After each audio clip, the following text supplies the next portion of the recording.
Live. What's We going are on, live. everybody?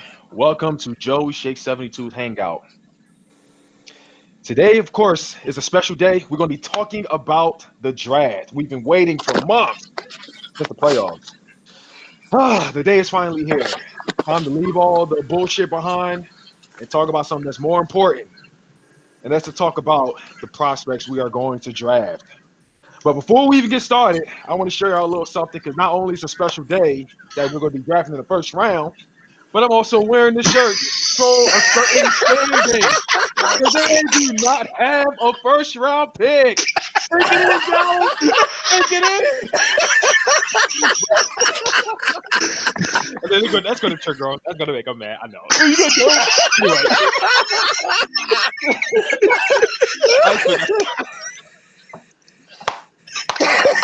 Okay, that was gold. That was gold. Anyway, I am your man, That's Eagle 90, along with me, the man that runs this channel, this hangout for today, Joey Shake 72. What's going on? Not much.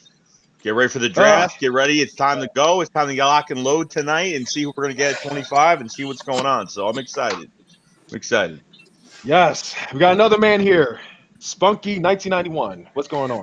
What's going on, man? Great day, man. Great day. And we haven't got to the draft yet, man. Bring it, Timmy. You turn it back. Great day. I didn't realize that until you just mentioned it. Holy crap. I mean, you called it, though. You called it. I had a good feeling he's going to come back, too. I'm surprised he ain't signed with another team. Me either. Yeah, that's crazy. But, and last but not least, we have Bacon. What's going on? Bacon Grizzler. What's going on? What up? How y'all doing today? Good, man. Now wait for this draft. Welcome back to the baby. Yes. And I heard that Philly Jim is supposed to join us, but he will not be able to join until 3 o'clock. Looking forward to that. But right now, we're going to get started talking about, the moves that's been going on, what we've been signing. We're not going to talk about the bullshit today. We all know what happened. We already leave that shit behind. Right now, we're just focused on one thing and who we're going to draft at number 25. Or there's possible rumors that we may move down. What is it, number 12 or number 13? One of them. We may move down to one of them. Yeah, I don't know how far. And moving up, I have no idea. As of right now, I didn't think it really happened. There's so many variables that can come into this first pick, depending on who they want. Since it's Timmy Jernigan signing, so I don't know what's going on, but there's some type of plan in motion right now. Yeah, something. Tim Jernigan, that might be it for defensive tackle wise, but I think our defensive end might still be might be the only thin position as far as our defensive lineman goes. I mean, let's talk about Chris Long. He's still undecided about whether he's going to stay or not. So I guess it all going to depend what happens in the draft, and then we'll see what happens. Likewise with pros. But anyway, I guess so. Where shall we start off with today? For now, Tim Jernigan, are you happy he's back? What do y'all think? Yes. Absolutely. Very, very happy about that, man. Very happy. Didn't want him to go in the first place. Yeah. But did you want to say something, Joey? Yeah. No, I don't know. I've been mixed about it. I don't like didn't necessarily not like it. I just didn't think. I mean, on draft day, on draft night, I didn't think a signing would come. Period. But to bring Timmy Jernigan back, hopefully he's back 100%, and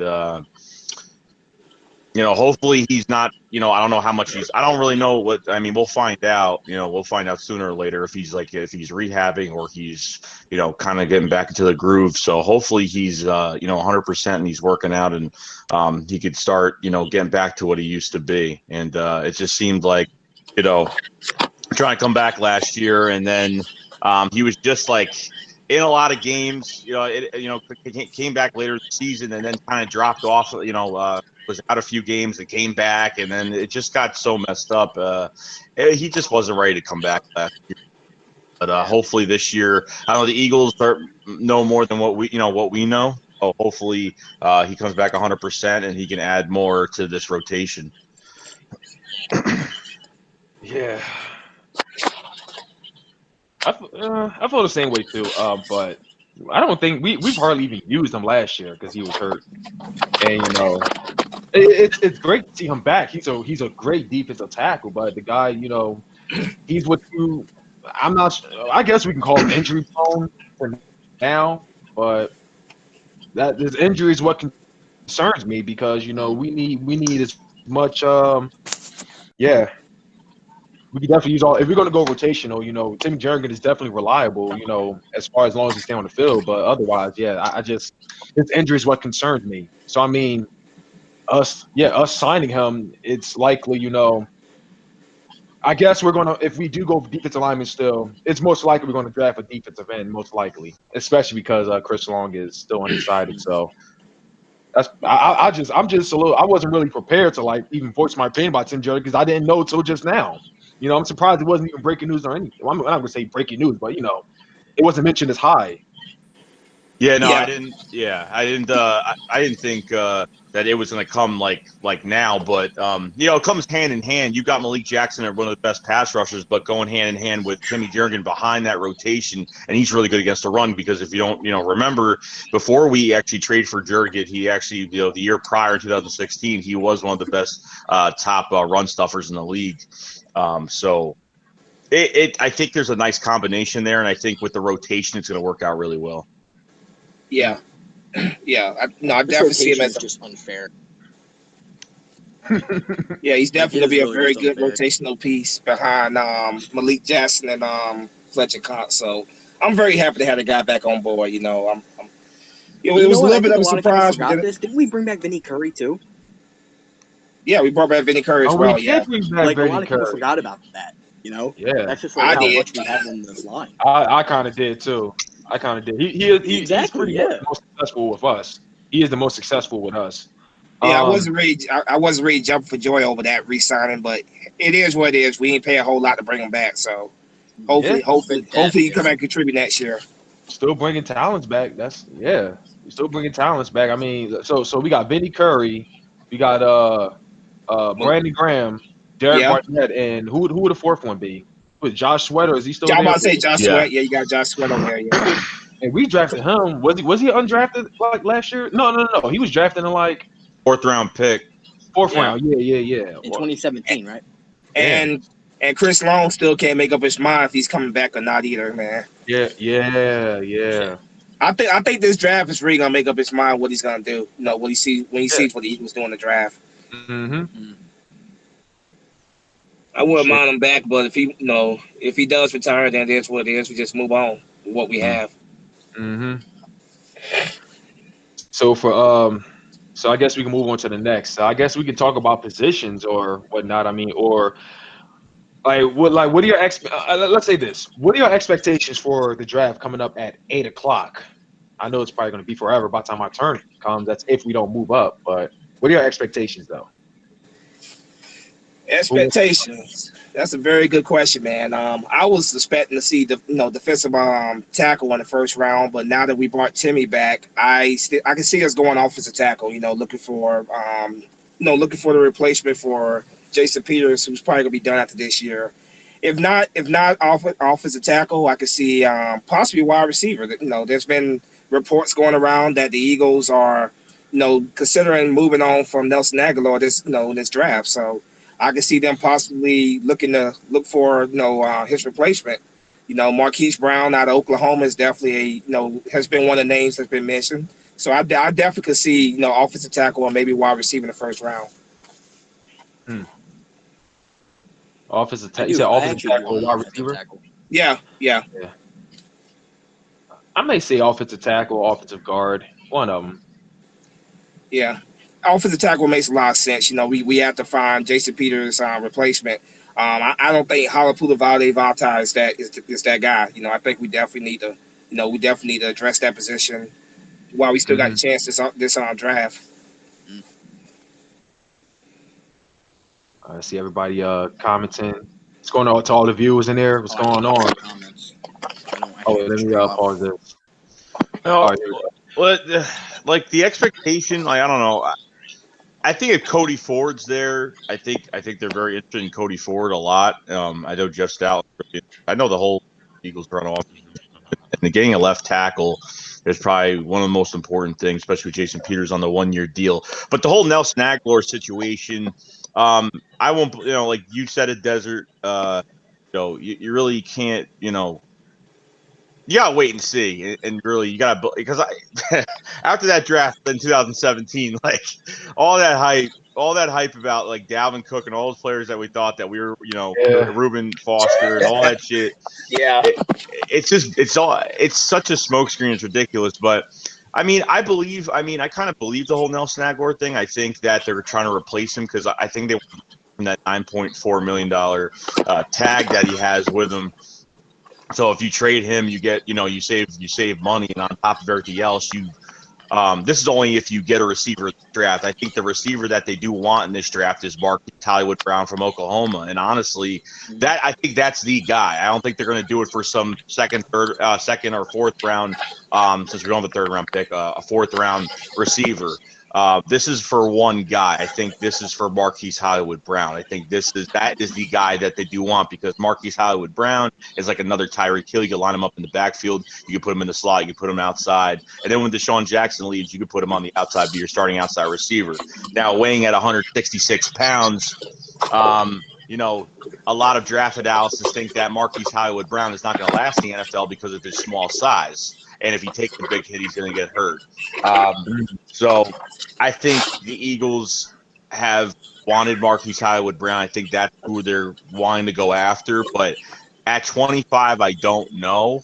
And then another thing I'm kind of pissed off about a little bit is we bring Timmy Jernigan back, but since this defensive line this draft is so deep right now, at this point, like, you pay Carson Wentz, and then next year, you're going to sign a whole bunch of free agent pass rushers again next year. I mean, we need that young defensive tackle. Like, we really need that guy. I mean, we really need to draft somebody. It's just to the point where you're going to be drafted. You're going to be signing a free agency defensive line every year. I mean, to the point where it's just going to be too much.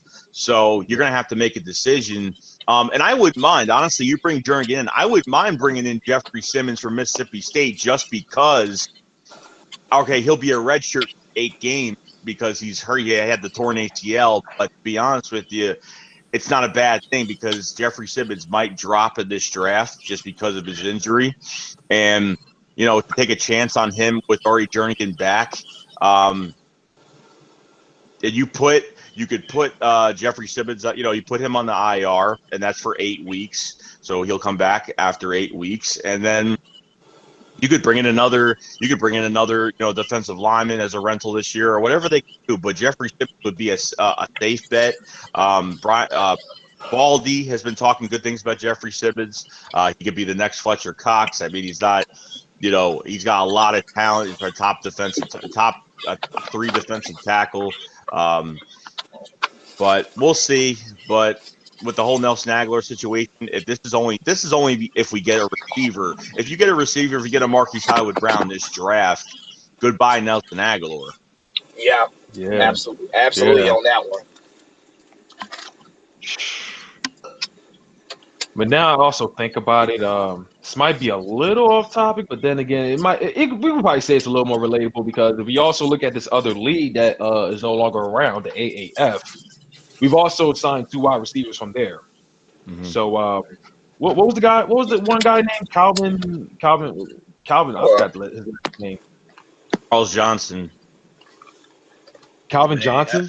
No, Charles Johnson from AAF, the leading receiver in the AAF. Yeah. I know we got.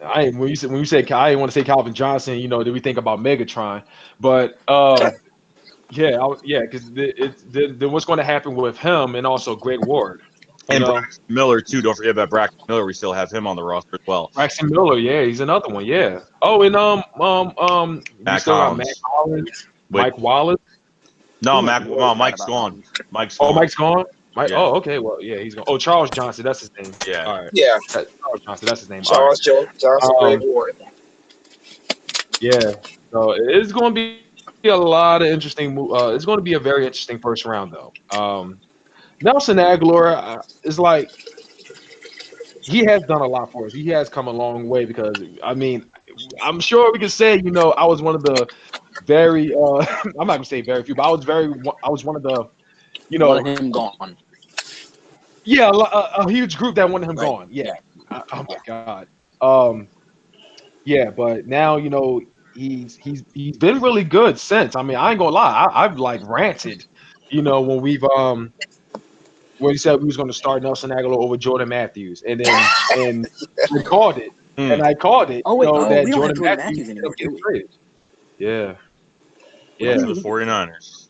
he went to the 49ers. Yeah, it's gonna be a lot of interesting, but it's just like if we were to trade Nelson Aguilar, we all know a first round pick is going to be swapped along with, but I just don't think that's going to be enough to move all the way up to number 13. So I'm sure there's going to be more moves happening. Like, there's going to be more draft picks, like maybe additional second rounds or third rounds, you know, because a lot of talents will be gone by maybe the first 20.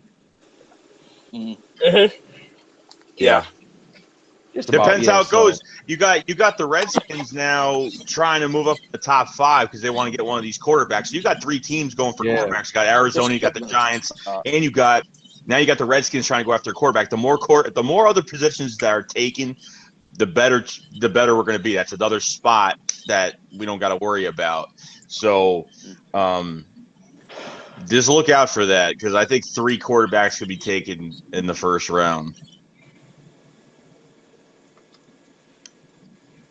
all right. Wait, hold on a second, y'all. Yeah. So what's the next thing you want to talk about? Actually, I have to do something right quick. So, yeah, now that we signed Tim Jurgen, that does kind of throw off everything, though. I'm not gonna say everything, but you know, because we were talking about defensive linemen so much, but now that we got him, you know, what y'all think about the running game? Let's talk about that. We all think about that. Y'all think it's Running going to game. happen? Well, you know That's a what? good one right there. I think when we traded for Jordan Howard, I think that kind of took us like completely out of the question of drafting a running back in the first round. So I think if we draft a running back, it'll be like later, like second, third, you know, maybe fourth, fifth, you know, it'll be later. Because I honestly thought we were going to take Josh Jacobs until we traded for Howard. Now I don't think we're going to do that. I could be wrong. Josh Jacobs, I knew we wasn't really going to get him, especially because the Raiders got 2 first-round picks. We're kind of in between. But after Marshawn Lynch retired recently, you know, Yeah. I think I it's think most Jacobs is likely. going to the Raiders. Yeah, I think he's going to go to the Raiders. Yeah, they are in desperate need of a running back now. I mean, I don't know if anyone else is over there. Unless they think there's a running back better than him, they're getting him. I mean, you could take, you know, I don't know where Darrell Henderson from Memphis is going to land, but I mean, that's a guy that brings a lot of juice. He's a little bit of a home run threat too. He's got really good legs. Darrell Henderson, my God, he brings he just brings that juice to an offense. Especially, I just think we need to bring somebody in that complements Jordan Howard because we don't have a speed guy. We don't have literally like an Alvin Kamara type running back. That's the problem. You know, I know in 2017 really didn't have that. We didn't really have a speed guy, really. I think everyone brought something different to the table. We had a violent runner in Jay Ajayi. We had the ground pounder in LeGarrette Blount, and Corey Clement was kind of introduced to the passing game a little bit more, which, you know, coming out of college, he never caught a pass his whole college career. And then Wendell Small has honestly become a very good all-around running back. Not the fastest guy in the world, but, man, Wendell Small has come a long way. I know a lot of us thought that he wasn't going to be on the team, especially in 2018. Maybe he wasn't going to make it, but you know, Josh Jacobs might be a reach. He might fall early. Could happen, but you look at Darrell Henderson from Memphis. You look at Miles Sanders as well. That's another one. That the Eagles, you know, Spunky knows too. The Eagles have, you know, keep in contact, very interested. They've both been talking a lot. So, you know, we need that speed back. We need someone to bring some juice. So, it might not be in the first round, but, you know, you could look in the second, or someone could drop to the fourth. You honestly don't even know at this point. Yeah. This might be a bias because I'm a Penn State fan, but I do like Miles Sanders a lot. I do. Yeah, I like like him too. He reminds me of like I keep saying this, but he reminds me of LaShawn McCoy. You know, when you watch him, the way he just dances around, you know, to get past defenders. Miles Sanders. LaShawn McCoy did that. Go ahead. But Miles no, go ahead. Sanders. Miles Sanders is definitely the one I want the most out of these running backs this draft, man. Like if we're able to get that guy, man, that'll be a great. You know, like you said, he does remind me a lot of Shady as well. But the guy is also a very good special teams player as well. And I think he definitely, I think he will be a very good replacement for Darren Sproles, and and a good compliment to Jordan Howard as well. If we were somehow able to get that guy, man, that's definitely a guy I have on my list right now of guys I hope the Eagles seriously consider. Maybe in the second round. If he's still there fourth round, which I doubt he's going to be, but definitely try to consider him in the second round. That'd be a great pickup for us for sure. Yeah, as far as go ahead, Joey. My bad. No, my bad. Go ahead. I'm good. All right. Well, that also reminds me. As far as the special teams goes, that one running back we got from the Saints, Boston Scott. Mm-hmm. I forgot. That's another. That's definitely another running back that we had. So what happens to him? I've only seen him involved as far as the punt return, kick returns, and punt. Yeah, I think so. Yeah. Yeah. So do you keep Boston Scott and is it going to be Josh Adams or Boston Scott? Who's on the bubble? I'll probably say we're going to keep Josh Adams. Boston Scott probably going to be in a competition. I'm going to say he's going to be in a competition. Corey Clement is going to maybe practice squad, but we're pretty much going to have running. I think Josh Adams back to the practice squad if we end up taking Miles Sanders or something like that. I mean, because Jordan Howard is hands down the starter. Then there's Josh Adams. Then there's Corey Clement, Wendell Smallwood, Boston Scott, and possibly if we get another running back. So that makes it 6 right there. So, I mean, the ones I would say would probably be in a bubble with Boston Scott, Wendell Smallwood, and hopefully Corey Clement stays or Josh Adams, one of them. But how he's going to have his hands full after the draft, though? Especially after the after signing all the undrafted free agents. I mean, how many people we can hold up to? Like what, around the 90s or something? 90s, yeah, about 90, going to training camp, yeah. Yeah, so expect a lot of interesting moves being made, but I feel like it's going to be a great draft regardless. Something good. I feel like something's great is going to happen, but I'll believe it when I see it, and that's especially with the Nelson Aguilar thing. So, but anyway, go ahead, Joey. So if you want to talk about a position that we need badly, it's linebacker, and we all know this. So yes. After Devin White, Devin Bush, and Mac Wilson, linebacker position in this draft is dead. After that, it's done. So if you're not able to get Devin White, and a report came out from Daniel Jeremiah just a few minutes ago saying that teams are anxious to move up to get Devin White. Multiple teams are anxious to move up and get him. So we already know he's probably going to be gone. Now, Devin Bush lands or Mac Wilson. I think Mac Wilson's definitely going to drop, but I think the Eagles should pick him up later on if he's still there, just go grab him. I don't care what it is, just go grab the guy. But what do you guys think about the linebacker position right now? And do you think that somebody will get drafted, or do you think another free agent move will happen, or a trade, or what do you guys think about that? Well, I definitely, I made a couple of videos on this. There's been a few players that the Eagles have been rumored to be interested in. You got Darren Lee, who plays for the New York Jets. You have this kid that Joe Scober from the Cleveland Browns. Those are two players that I've been hearing the Eagles have had some some interest in trading for. Yeah, so I could definitely see the Eagles, if they don't draft a linebacker in the draft, I could see them Harry Roseman calling on one of these teams and possibly trying to make a deal happen to trade for a linebacker. Could that that could possibly be he could possibly use Nelson Aguilar on that trade as well if he does decide to trade Nelson Aguilar. So I could definitely see us traded for a linebacker with another team. Yeah. Do you Yes, think? we could do something because really the only linebacker we really have on our that we have. I mean, you do got some guys.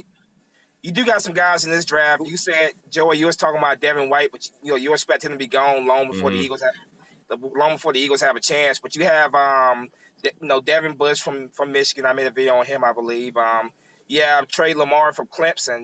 He's another possibility.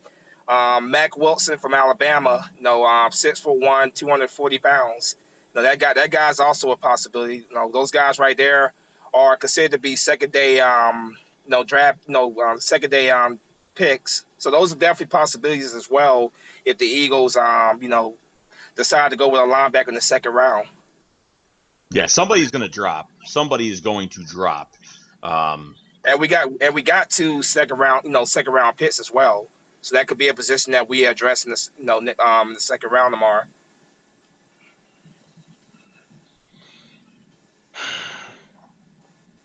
Yeah, I got not much to say.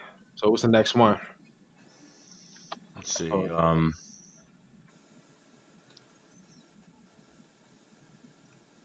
Now, do you guys think this rumored linebacker trade for the Eagles? Now it's been here for a while. What's the second round pick? Was that 56 or 57? 57, I think. Let me look that up right quick.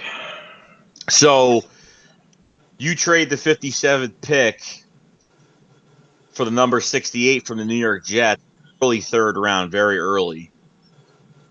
You get Darren Lee, the 24-year-old linebacker from the Jets, and you pick a player at that point where someone's going to drop probably to the third round. You could probably get somebody there, kill two birds with one stone. That could be another possibility that the Eagles could do as well. And Darren Lee's a very young player. He's only been in the league 3 years. And it's only going to cost, I think, $3 million to have on the roster for 1 year. I think, about $3 million. So that's another possibility the Eagles could make for a linebacker as well. If all of them, I don't think all of them are going to be taken. I think Devin White is definitely gone after hearing news about that. And then, Devin Bush, I honestly don't know where he's going to land at all. I mean, the more linebackers get taken, it just depends. Somebody is going to drop at some position. Somebody's going to drop. And then you got the safety position as well that we could talk about. What do you guys think about? I understand the restructure for McLeod, only going to be here for a year. Malcolm Jenkins is getting older now. He's got years left on his deal. What do you guys think about the safety position? You think the Eagles will pick up a safety in this draft? It would make sense. It would make sense, like you say, because Malcolm Jenkins is getting a little older. Rodney McLeod is coming off a torn ACL, and it's like you said, about a month or so ago, Joey, that it hasn't been the same since Rodney McLeod was hurt. Mm-hmm. So it would make sense, but probably later on. I'm not going to say safety is our biggest concern. No. I'm not going to say. Remember, we also signed Sendejo too. So yeah, that's a big one as well. Yeah. Yep.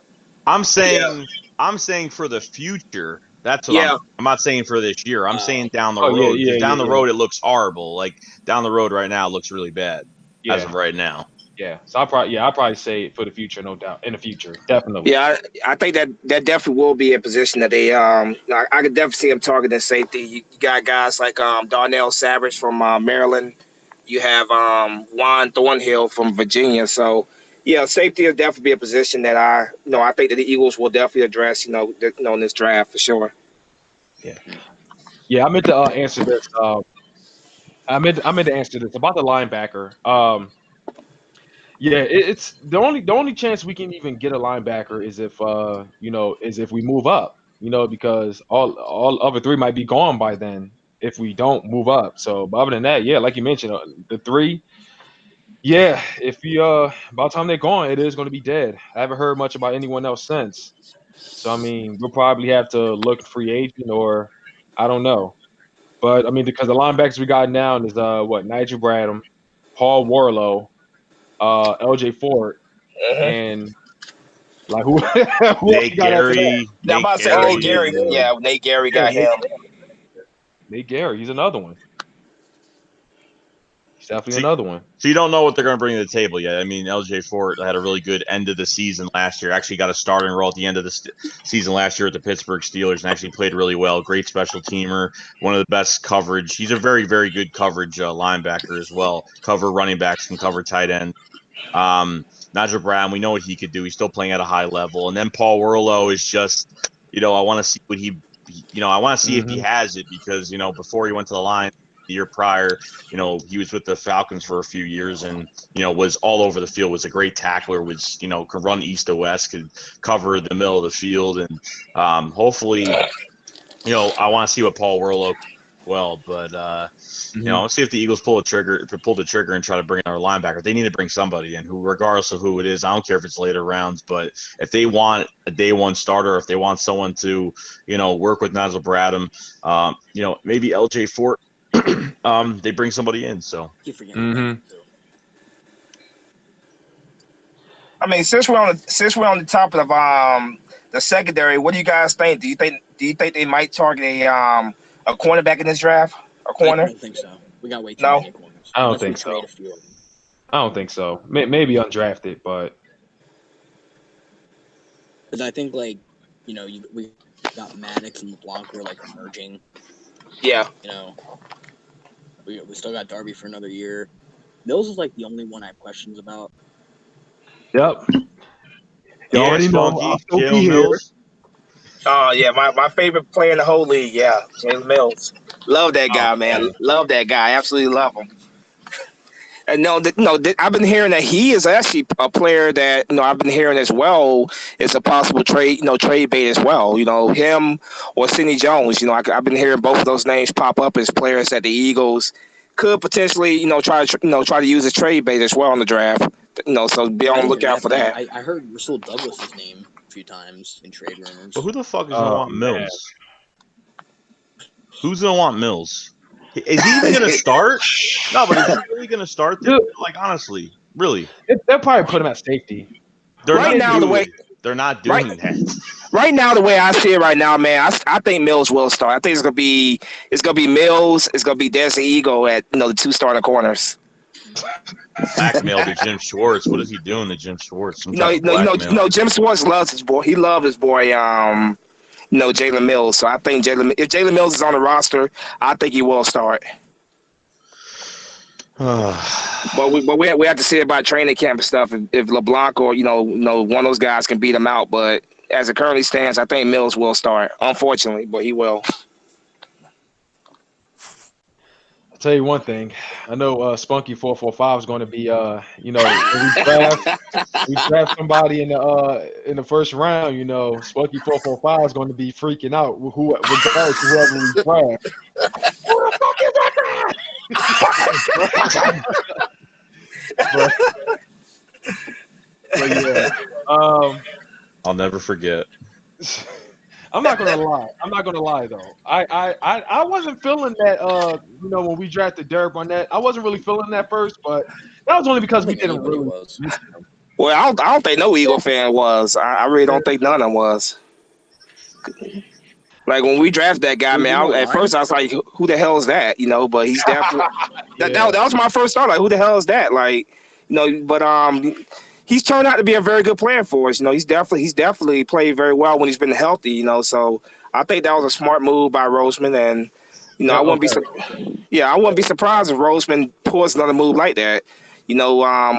I wouldn't be surprised if he decided to draft a defensive end, early in the draft. No, that won't surprise me whatsoever. That's a very Roseman move right there. I think the problem that people had with the Barnett pick was the fact that year we actually really needed a corner, and we didn't take one.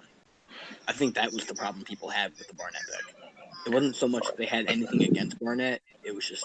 Here's the thing. I think they would have took Sidney Jones, I think they would have taken him in the first round, but he had gotten hurt, and they knew that they can get him later on in the second round. That's why I think they passed on drafting the corner in the first round in that year's draft. Mm-hmm. I think Sidney Jones was the number one target, but he had gotten hurt, so they knew that they can get, that he was going to fall back and they can get him later on. So that's what I believe. All I right. think I was one of the few people that didn't hate the Barnett pick, though. I just kind of was like, what?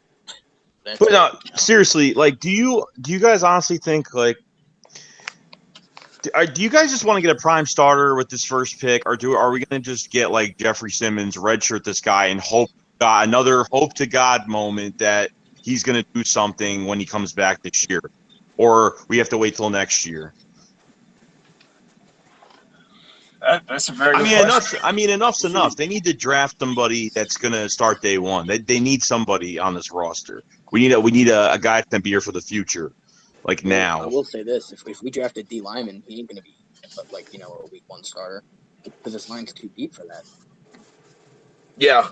Well, you know what I mean. You know what I mean. Like I'm not saying a starter. I'm just saying someone that's going to be on this team for you know what I mean, because Jernigan's only going to be a rental. Chris Long is going to be a rental. He's only here for another a year, 2 year. What is he here for? Another year for Chris Long. Okay, another year. If he comes back, yeah. That's it. I mean, you're already losing 2 guys right there. Yeah. So but he signed through 2021, right, Chris Long? No, I think next year's last year on Chris Long's deal. I think next year's last year. If he even comes back, that's still a question mark if he comes back. Yeah. Because I don't want to take chances. I want like someone that's healthy, someone that can come in, and someone that could be here for training camp. At this point, so I don't know what the decision's going to be at this point, but I don't know. I just want this to be over with today, at least for tonight. Like I can't, and I really can't. And when's supposed to take place again? The draft?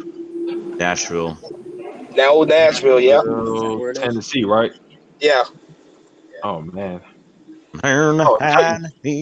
Titans at. Oh wow. Yeah, Nashville. Woo. Go Nashville. Yeah, and but Joey, I do see what you're saying. Hill. He's another one I forgot linebacker wise. Franchise player in round 1. You know what I mean? Like I'm tired of this. Like, oh, he was hurt. I just want someone to come in, and we need a future fucking player. That's all I want. That's all I want. Was the man, but I would say like the last one we drafted in the first round was probably Lane Johnson, right?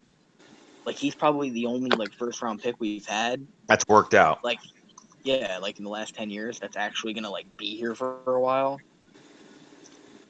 That I can think of at least. I mean, and maybe Derek Barnett, I don't know, but he's still in his rookie deal, so we have to see what happens there. But like Lane Johnson has been like probably the only one. Well, no, Fletcher Cox too. Mm-hmm. And, Brandon Graham. So actually, we have had a few. Yeah. I mean, Nelson Aguilar was our first round pick in 2015. I think that was we drafted Nelson in the first round 2015. Yeah. And I know that the Eagles don't mind keeping Aguilar, so the Eagles will keep Aguilar if they have to. It's not like they're trying to get rid of him because they wouldn't have picked up his option if that was the case. But at the same time, they'll keep Nelson Aguilar if they have to. But at the same time, like if there is a way, if they're able to get Hollywood Brown, because I think that's the only guy. I don't think AJ Brown. I don't think N'Keal Harry. I don't even think any of these guys. No. I think N'Keal Harry might get taken early. I think Brown might get even taken early as well. Marquise Hollywood Brown, and then AJ Brown will probably be a second round pick. But I don't think giving up Aguilar for AJ Brown is where it's going to go. I think Marquise Hollywood Brown is the guy that they do want if they want to replace Nelson Aguilar. I think that's where it's going to count the most. But I'm torn. I'd be kind of torn. I don't know. I like Nelson Aguilar a lot, and I used to not, and most of us didn't. But he didn't have many chances last year. I don't even blame him for last year. I mean, Nick Foles he liked Alshon Jeffrey and Zach Ertz. And then before that, Carson Wentz was a Zach Ertz show for Carson Wentz, pretty damn much. So he didn't get his chances. I mean, he got some touchdowns. I mean, it was just a very, very low year for Nelson Aguilar, but it's not his fault though, regardless. But yeah. Yeah, we gotta see what was that all about. Always throwing the ball to Carson Wentz. I mean Carson Wentz. Zach Ertz. We gotta see what that's all about because he wasn't like that the year prior to that. You know, it's funny. I don't really believe that was the case because I was looking at like the numbers, like targets per game. Ertz got the same number of targets per game with both Wentz and Foles. So I don't really think, you know, I mean, honestly, I feel like for some reason, guys like Alshon and Aguilar, I feel like they got open a lot more when Foles was playing. I don't know why. It just seemed like they were open a lot more. But Foles targeted Ertz just as much as Wentz on a per game basis. I think he liked Alshon Jeffrey too because he just throw the ball up, and for those 50-50 balls for Alshon Jeffrey. So I think both of them had a really good chemistry. But now this whole receiver core has just changed tremendously. Bringing D-Jax back, you got that deep threat, legitimately that deep threat. That now, who are you going to cover on this offense? I mean, now you're going to give defense nightmares because you really don't know Dallas Goedert, Zach Ertz, Alshon Jeffrey, and if Nelson Aguilar is still here or not, whatever. You really don't know. I don't know what they're going to do, but I hope to God, and Mike Rowe's sake and this offense's sake of going to this year, I hope to God if preseason comes. Because last year we watched preseason. Remember, guys, we watched. They played bad. We're like, you know what? Sweep it under the rug. We're like, preseason. We're just gonna wait till the season starts. But when that preseason ended up, we played the way we played in preseason. Just bad. Yeah. It was all around a bad team. Nothing worked. Not one thing worked. Offense, defense, special teams. Every position was bad. We all played horrible. And it's on offense, it starts out in the quarterback position. So once the quarterback position is failing, the rest of the positions are gonna get damaged because of that. Let me ask you guys this question, and I want you to be honest. How much blame do you guys think Carson Wentz deserves for the offensive struggles? Be honest. You want me to be honest? Okay. Please. Carson Wentz was not himself last year at all, man. I don't care what anybody says. People can sit there. They can bring up his stats all they want to. But Carson Wentz was not Carson Wentz last year, man. You could tell he was still playing like with concern of that ACL, that knee, man. He was not himself last year at all. And the offense was just so inconsistent last year. Like, they were barely putting up 20 points a game when Carson Wentz was out there, man. You could see a whole different, like, the offense they were functioning so much different when Nick Foles came in. So Carson Wentz he was just not himself last year at all, man. I think he was rushed back. I thought he came back way too soon last year. I truly do. I think it should have. Don't get me wrong. I don't think he was he was not terrible last year. He had some terrible games, but he wasn't all around terrible. But like he wasn't himself. He was rushed back. And I think that like him rushing himself back really did hold this team back. It really did.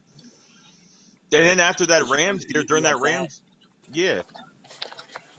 That on top of Mike Rowe and his fucking just retardation, like that all combined just fucked this season up. Wentz and Grow couldn't get along. All right, all that shit going on. I wasn't happy at all. I was really fucking pissed off. I wasn't happy about Carson Wentz still playing because I think it was, I forgot what game it was. Was it during the Cowboys game, or I don't even know if it was the Colts game. It's just a point where, I mean, I know, it was definitely another game because that game was later. But it was to the point where, Carson was just being, he wasn't himself. He was like Spunky said, he's not himself. He was in the pocket the whole time. He wasn't moving around. Like, dude, if you can't move, you can't do anything. I understand like he's trying to be that leader. I understand he's trying to fight through everything. But dude, if you really can't play, you can't play. You're gonna end your career a lot earlier than what you're doing now. And even during the LA Ram game, he went to a doctor in LA and the doctor said, you should just sit out. And Carson Wentz tried to come back. Yeah. But he can't, Here's another big question I want to ask. and this is for everybody in the comment section as well. And I might shake a few things up here by asking this, but do you guys think by any chance, because of like what Nick Foles was able to do in his absence, you think Carson Wentz might be like mentally broken? Yeah, I think so. I think so because between the Nick Foles shrine, Or looking over his I shoulder. used the wrong word there. Not broken, but like just he's got Nick Foles and like his success in the back of his mind, and it might be putting some pressure on him. Do you think that's a possibility? I think that's the reason why he didn't. He kept his back. His back problem. A secret for the team. I really do. I think. He felt. I think he felt that pressure a little bit of Nick Foles and a lot of people wanting Nick Foles on the field. I absolutely do think that's why. He kept that back. His back injury secret for a while from everybody else. Yeah, I do. Like I do think that his regression was I know he had the back injury and everything like that, but I think that a lot of his regression was mental as well. I really do. I think it was maybe even more mental than physical. Honestly. Yeah, I think so. I caught a lot of heat last year, man, because I made a couple of videos where I was very critical of Carson Wentz, but one thing I'm always going to do is I'm going to say what's on my mind. He definitely was not the Carson Wentz that we were accustomed to seeing last year, and hopefully with a full off season, with the team, man, full, working out with the team and stuff, and the full off season, OTAs, training camp, all that stuff, man. Hopefully we get the old Carson Wentz back in 2019. That's definitely the hope. How's the comment section looking? Did I piss a few people off by asking these Nope. questions? No? Nobody. No, I'm not saying anything. Look. So, just say we kept Nick Foles this year. Say like everything was all like fine. Okay, we kept Nick Foles. We had this down the road. This would have got bad.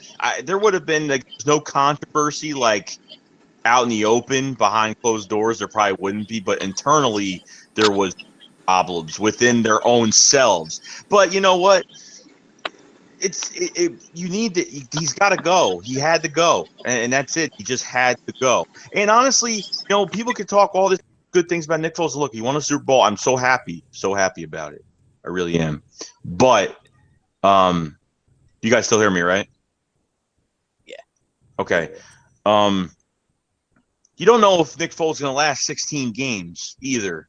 The Jaguars are getting a good quarterback, but when's the last time he played a full season? Never. Really? When's the last time Nick Foles played a full season? So it's a gamble. The Jaguars are getting a gamble pretty much.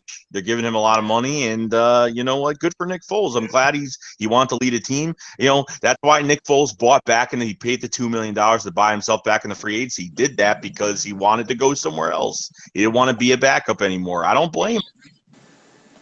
But I think it's going to help that he's not here. Wentz is not, his back isn't fully. I don't know. We're going to find out. He's going to be ready for training camp, but preseason is going to tell us where he's at. It's going to tell us where he's at. I'll tell you what, the things I was hearing lately really concerned me because, I heard that the back thing was supposed to be like a 3-month healing process, and it's what? It's been 5 months now, and he's still not old. Yeah. What the fuck? That's kind of concerning to me. At least a little bit. And it's got to concern the rest of us. You know what? And I don't blame the Eagles giving him more snaps in preseason. To be honest with you, at this point, they might as well give him more reps. He can't. What's he gonna go? He's gonna go for a series in the first game. What 2 to 3 in the second game, and then a whole half in the third game. And then, no starter start in the fourth preseason game, the last preseason game. So I expect the Eagles to give him some more reps. He needs reps. He does. He needs more reps. Really, he really has to. Well, my thing is this, and I'm not gonna lie, I wouldn't really mind if he didn't play preseason at all. No. Because I'm gonna tell you this right now. If he fucking gets hurt in preseason, I'm gonna lose my fucking mind. I really am. I'm going to lose my fucking mind if he gets hurt in preseason at all. Even if it's a slight injury, I'm still going to lose my mind. No, we got to do what we got to do, regardless. I mean, you're about to pay this guy a lot of money. He needs to show himself. I mean, he needs to show himself. Yeah, That's his, I get that, and like I understand he needs reps. I do, but at the same time, if he gets hurt in meaningless preseason action, that's gonna piss off every Eagles fan on this planet. But you gotta look at it like this though. Like Tom Brady's been out. He's been out on season-ending injuries. He's been out a whole year. Aaron Rodgers has been out a whole year, and they come back and they play the same way. I mean, it happens, but we have to. He's got to be out there, and he has to go through adversity. He's got to go out there and just play. If he's gonna get hit. Yeah. I mean, everyone's got to realize the guy's gonna get fucking hit. It's football, bro. That's how it goes. But this is why I keep saying it, man. I want him on 2 years of solid season, staying healthy before we invest a big contract in him. I've heard guys say that if he plays well this year, you give him the big contract, but I disagree with that. I want 2 solid seasons from Carson Wentz, him staying healthy before we invest a crap load of money in him. Because once you invest that money in him, you're stuck with him, man. And whether he stays healthy or not, you still gotta pay him. So I want 2 full seasons, of him being healthy before we invest a lot of money into him. But like the way we're gonna take this, we're gonna take this year to year. Like we're not gonna like fucking say like, oh, just because he got hurt, I mean he's not gonna get hurt. We're gonna be saying like last year, the season before, he could very much easily get hurt again. We're gonna keep doing this until he plays for the season. He's gotta play. Who hates it? That's how it's gonna be. He's gotta just play. Until he plays the whole season. They can't be all cautious with him. They can't just be cautious every fucking, even in the offseason. They can't, like, I understand to be cautious, but dude, the guy's got to get back to his regular self. You can't just, I'm not saying, he's got to take 100 hits, but I mean, the guy's got to like feel himself again into the game and go out there and be his normal mobile self on the football field. You just can't do. Like, we're gonna be cautious and we're gonna wait and we're gonna. You just can't do that. It's bad though that whenever he takes a hit, we're gonna be like having mini strokes every fucking time. That's just how bad it's gotten. Because he's hurt the last 2 years. That's how it's gonna, like every time he takes a fucking hit, we're gonna fucking like, Let me ask you guys this. Realistically, what do you think Carson Wentz numbers in 2019 are gonna look like? Realistically, 60 touchdowns. 60 touchdowns. No, that'd be great, but that'd be great. Right. I'll say 37 touchdowns, 9 picks. Whoa. Very bold statement there. I'm gonna. He better get 30-something touchdowns this year. He should have 30 touchdowns this year. He should have 30 touchdowns. And I'll say yardage-wise, I'm gonna say he'll be just below 4,000. I was gonna say close to 4,000 yards. I'm gonna say around 55. Hey, Joey. Yeah. Joey, I'll be right back in a sec. I got these people calling by my truck. Yeah, go ahead. All right. I'm going to say 35 because I actually got to go in a few minutes myself. Probably be back. Yeah, no problem. Yeah, I just wanted to cover some shit today. We'll be all right, But that's what I think his number. I think it's gonna. I think what did I say? 37 or 30? How many touchdowns did I say? 37. I think 30 something. 9 picks, just below 4,000 yards. Yeah. Yes, we're going to be running the ball. It's probably all going to. We're probably. Because it's the thing. I'm trying not to expect too much from him. Like, if that makes any sense. Like, I'm trying to like kind of ease up my expectations a tad bit. Like, I know he's capable of more, but like reverse psychology. Not be fucking pissed off if he doesn't throw for 40 touchdowns.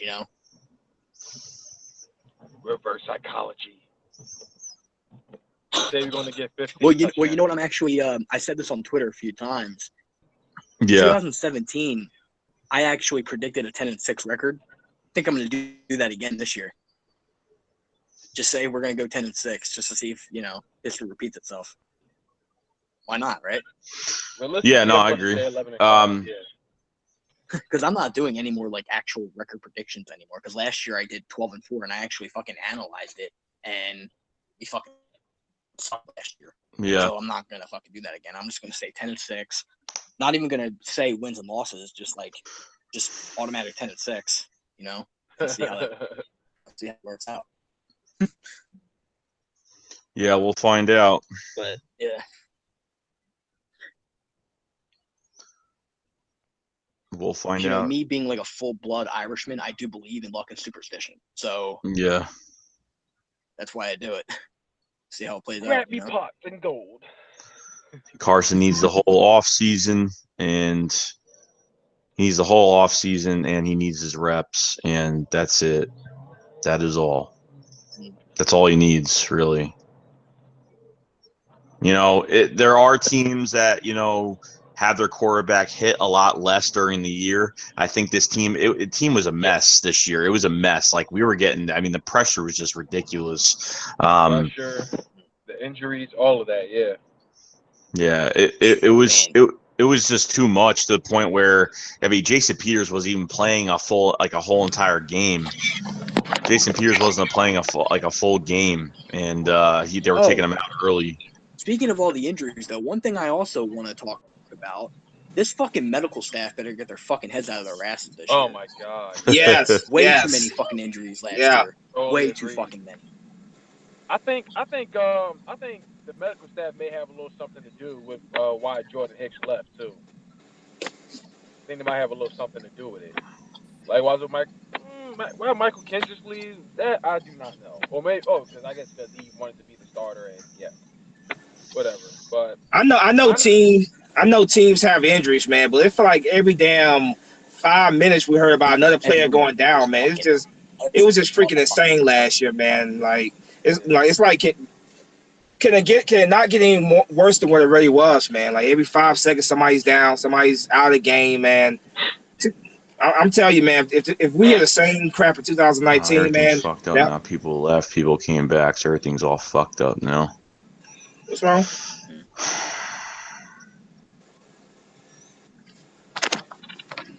Yeah, continue what you were saying, Spawn. But yeah, what I was saying is that if they, you know, if we have the same situation with our medical staff next year, man, every single one of them should be fired. Just my opinion. Yeah. I agree. I mean, I feel like I don't think Joe when it comes to the NFC East, the Eagles have been like the most unhealthy team the last couple of years altogether. Even I would agree. Yeah, we were still the most unhealthy. Well, no, I would say maybe the Redskins were us that year because they had like their entire Joe, just mute your laptop and try joining by your phone. But like nobody was more hurt than the Eagles last year. That's for damn sure. I don't give a damn what anybody says. I agree. You know, like you say, even that Super Bowl year, man, we had a lot of players go down.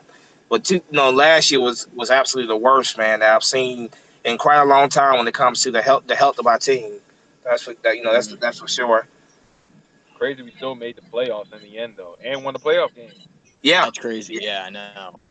Should have won too, but it is what it is. That is what it is, man. Look, all I gotta say is I'm just happy can't really harp on that, you know. We were not the worst. Especially considering we weren't really supposed to beat the Saints anyway. I mean, if we're being honest, we really weren't. We had no. Had a great. Yeah, they only won because we were still hurting anyway. I mean, I give them the 44 to 7. I'll give them that. You know. Oh yeah, absolutely. But they had to bully our secondary. I mean that playoff game looked like we were making a statement, man. Then it just went down south after that. After those two touchdowns, man, it just. All right, guys, I gotta go for a little bit. I might come back. I'm not sure, but I'll talk to you later. All right. All right, man. Yeah, bro. I'll see you, bro. Right. You're on.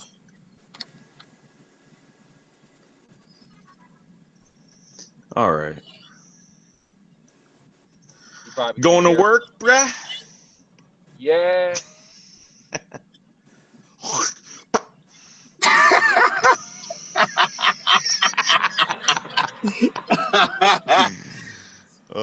shit. So what you getting off late this evening, like at midnight, something like that? No, you fucking piece of shit.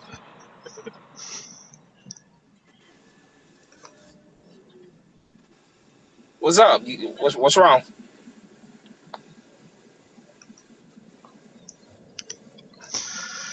All right. Microphone out of the window. That's what happened.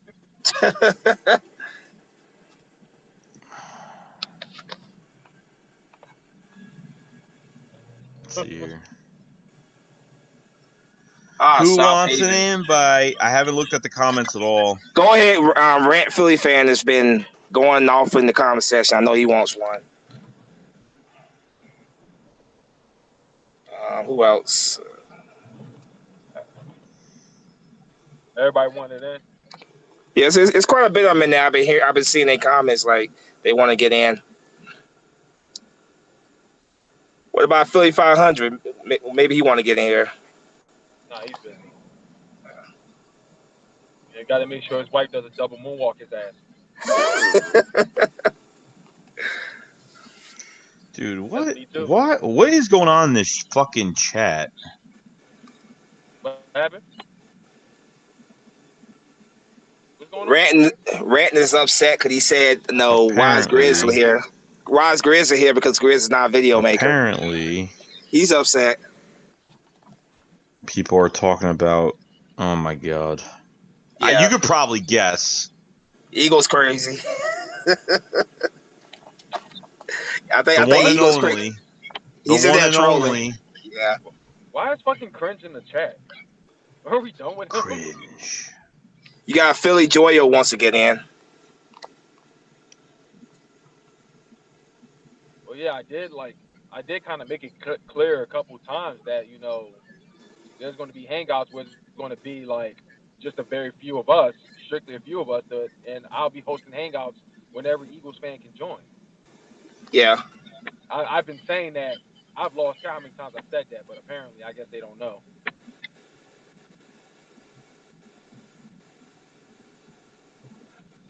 Yeah, it's all right, Cowboy.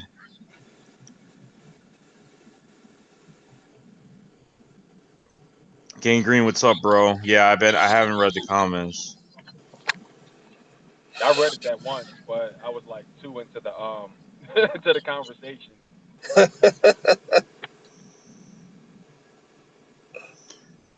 Oh my God.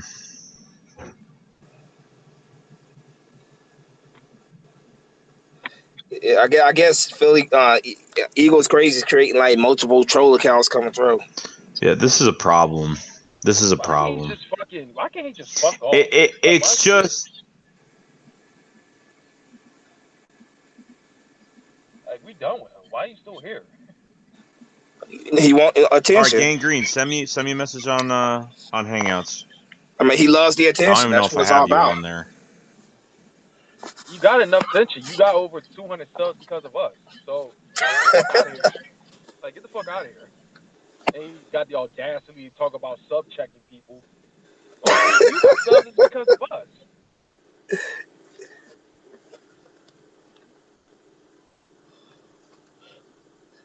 Go fuck off the one likes you, bro. Yeah, on Hangouts, yeah. Who's that? Who said I'm that? using. Big D said that too. Eagles crazy.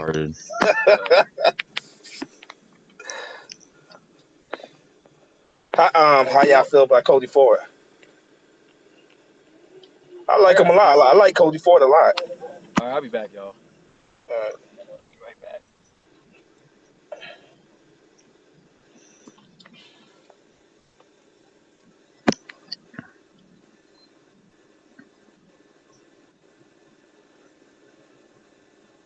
Rant still wants on. Philly Joyo wants on.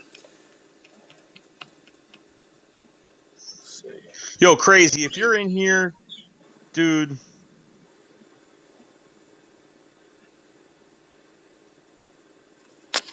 Yo. This is what I can't stand right now. I try to do something for everybody today, right? I try to do something for everybody today. And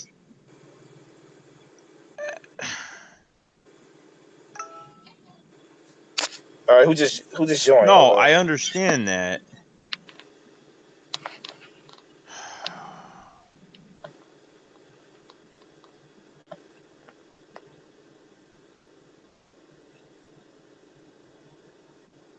Yeah, you're good. I got you now. I'm tired of this shit, guys. You know that, right?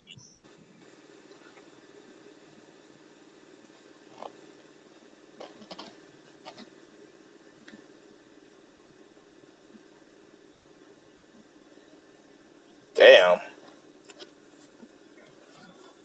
Renton going off on Eagles crazy. Just a whole bunch of back and forth in the comment section right now, man.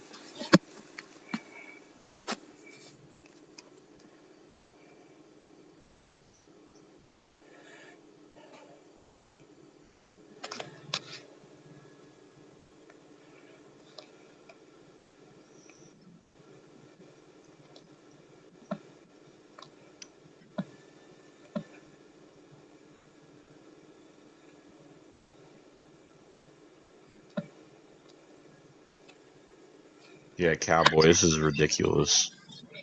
Fucking ridiculous.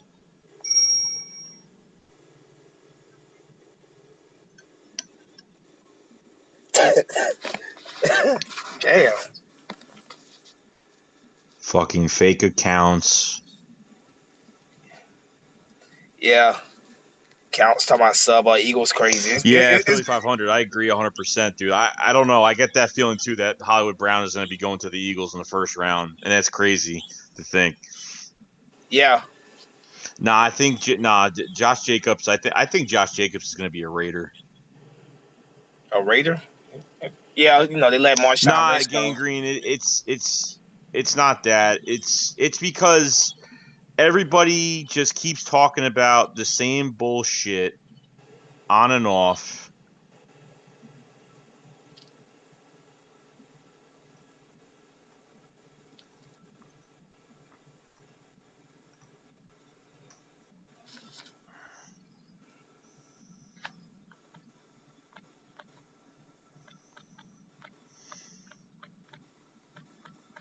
It's fucking pitiful. It really is. Like it, you know.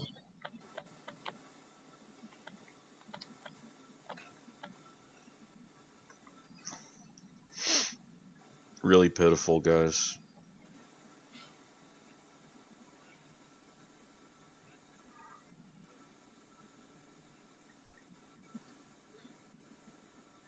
Hey, what time Philly Jim say he might be able to get on? Yo, hello? What's up, guys? Who was this? So, Gangrene David. The latest whispers is that the Eagles want if the Eagles want Marquise Brown, might have to jump above Ravens at 22 to get it done. Oh, Joey, I actually noticed you were talking about Darren Lee earlier, our linebacker.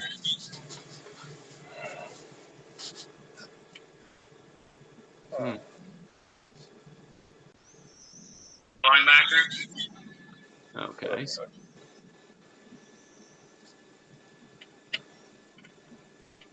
Hold up a second. Jaguars have exercised the fifth-year option for Pro Bowl cornerback Jalen Ramsey. Oh, wow. That's not a surprise at all right there.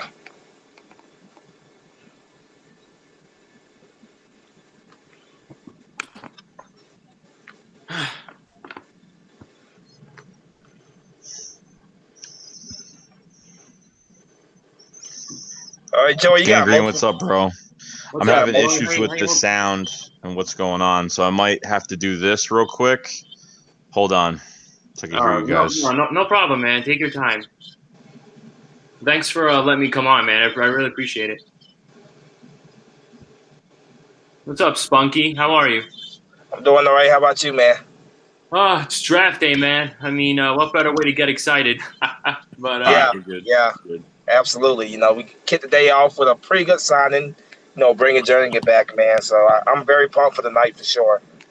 Yeah, that was a pretty decent signing, but I'm trying to go to this Jets draft party, but I hope it doesn't start raining and pouring, which God forbid it doesn't. So, Oh, You going where again? I'm going to the Jet draft party tonight. Oh, okay. So I'm trying All to right, get. I'm back. What I missed? What's up, Desert Eagle? Hey, what's up, Gang Green? What's going on? Nothing, man. Just wanted to come on, talk some football. It's draft day. Get my mind off some stuff. Yes, it's good to finally good the day is finally here. I know, man. I can't wait. But I know you guys were talking about Darren Lee earlier, right? Yeah.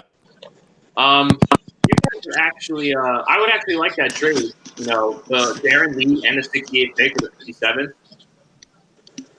Because I wouldn't mind shopping Darren Lee now. I mean, we kind of have two decent linebackers already as it is. How is he as a player? He's pretty quick. His coverage is a little iffy, but however, he's a great run stopper. He really emerged as a player last year. He's also great in zone coverage. He can read pretty decently. So he's a pretty good spy player too. Definitely pretty good ball. He actually developed a pretty good ball hawk. I think he had about 3, maybe 4 picks last year. He's not bad. He's definitely emerging, but I would trade him, especially if you're packaging a 3rd-round pick. Yeah, we need a pass rusher though. So do we. Oh man. No, you don't. Yes. My dream scenario is Nick Bosa. Oh, that'd be nice. That's my dream scenario. If we can get Nick Bosa at 3, But the 49ers are going to get him at 2, right? I feel like that's what's going to happen. I feel like we're going to get Allen at 3. That's how I feel. Also, some smoke screens that we might get at Oliver, which God bless my soul for that one. I mean, I wouldn't mind it, but I can't believe this team don't even like Ed Oliver because he plays Apex Legends. I don't Yeah, understand. he's a fucking piece of crap. no, I mean, I don't mind him. I just mind All he him. does is win. He's a loser. That's why. If he plays Apex, he's a Yeah. loser. Yeah. I bet he uses Bangalore too a lot.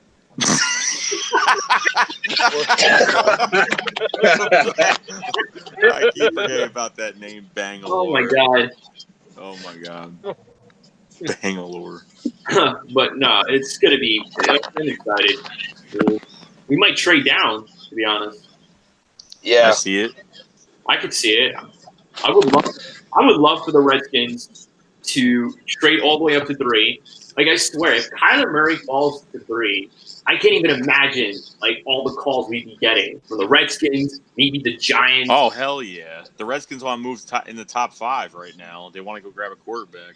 Yeah, Where the Redskins at right now, like pick wise? 15. 15. Okay. Yeah. Redskins Two. won't. All right. They're such a mess. They're such a. Well, yeah. You're right. They're paying Alex Smith's contract. Now on top of everything else, like they bring DRC back in retirement. They signed Flowers, the ex-left giant disaster, to a $4 million 1-year deal. The Landon Collins, I don't even know what they're doing. They're throwing money in where they want to throw it. It's crazy. Pretty much. I completely forgot DRC came out of retirement. That's nuts. He's like, what? DRC. Ruben Foster. Oh yeah. You're week 5 and week 2, guys. Yeah, like the best move they did make was Adrian Peterson. Yeah, that was it. Move. That was it. What happened to Darius Geis? I thought he was like their prime guy. He's supposed to come off the ACL injury. He's still not. Yeah. He must have had a really bad injury then, because that's. He got injured in while. the preseason. I mean, I wouldn't be. I'm not too sure about that, but he should be back sooner or later. You guys know. Finally, we play you guys week 5. I've been waiting for this for a year. Right. We play you guys week 5 at the link. I might try to go out there to Philly. You gotta get the experience, bro. Oh, you mean the experience of your entire fan base booing me out of the party? No. Hey yo, Gang Green, aren't we undefeated against y'all all time? Yeah, you are. You are. Hey, what do you think about those New Jerseys? Hey, I like them. I know. Listen, people are gonna have their opinions. I like them. It's definitely an upgrade over the old ones. I hate him because we were supposed to go Kelly Green. Y'all took it away. You hate him?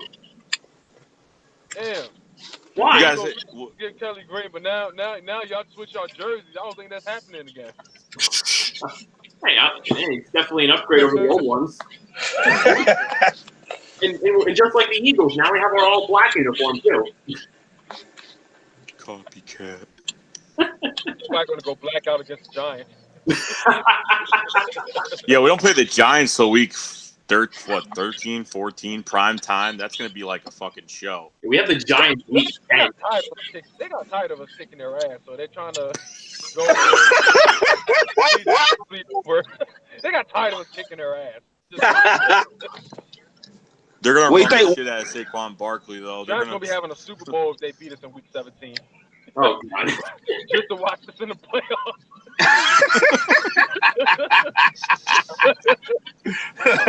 That's some bullshit. We're all the way till week 13.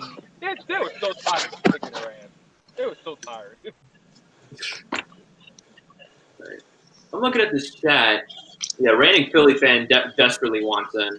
Yeah, he been going off all day in the comment section. Yeah, I haven't. I literally just started looking at it, so I just saw. But everybody's.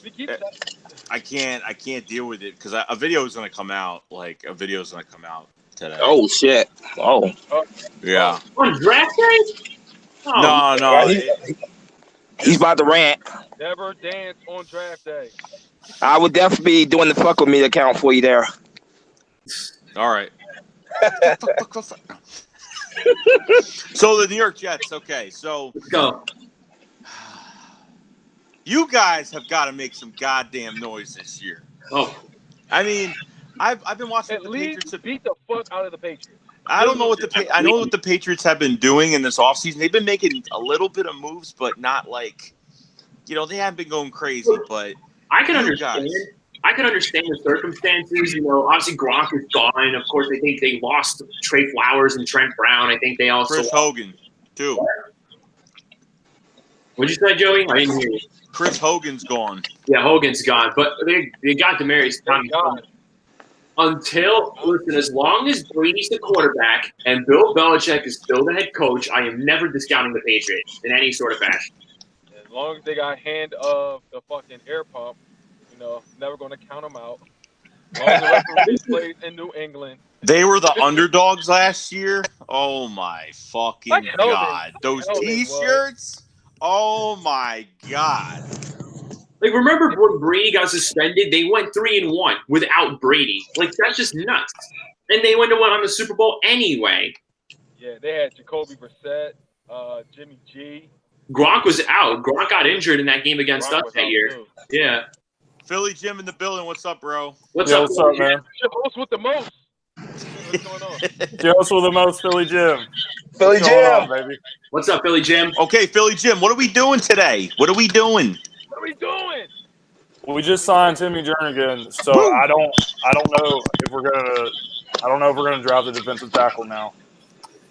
I think it's Hollywood Brown, man. I really do. I never asked you guys what you guys wanted in the draft, like from the Eagles' perspective. What do you guys want? A bunch of guys. You can't really go wrong, but I just don't know if the Timmy Jernigan signing is going to change their strategy or not. We'll have to see. I mean, spent a lot of praise on this guy. Pretty good signing, especially depth signing for your loaded defensive line. It's crazy. There's been more talk about him than DK Metcalf. You guys want DK Metcalf? No. Hollywood. Talk about him. A lot. Well, there's more talk about him than DK Metcalf. He might talking about Hollywood Brown. Huh? Yeah. You talking about Hollywood Brown? Yeah, John McMullen just tweeted out there's some whispers, I guess, right now that if the Eagles want to get Hollywood Brown, they're going to have to move up past the Ravens, maybe, to go at, 21 to go get him.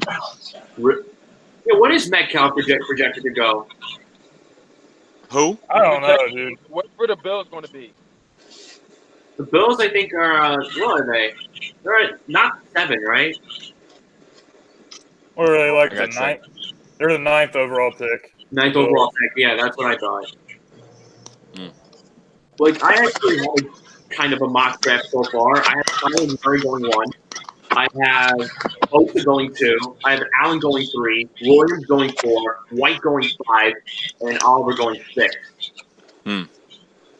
That's my like mini mock draft. Oh man, guys. About 4.5 hours. I can't wait. Wait, what time is it right now? 3:30. 3:35. Holy shit! Time flies. Yeah. Let's fly, honestly. Gonna have my notifications on for ESPN. What are you guys doing for the draft tonight?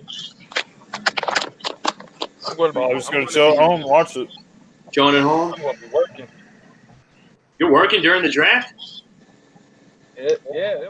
Yeah, No he's a. talking, right? About football. They don't Just give a damn. They don't give a damn sitting about here your listening to life. results.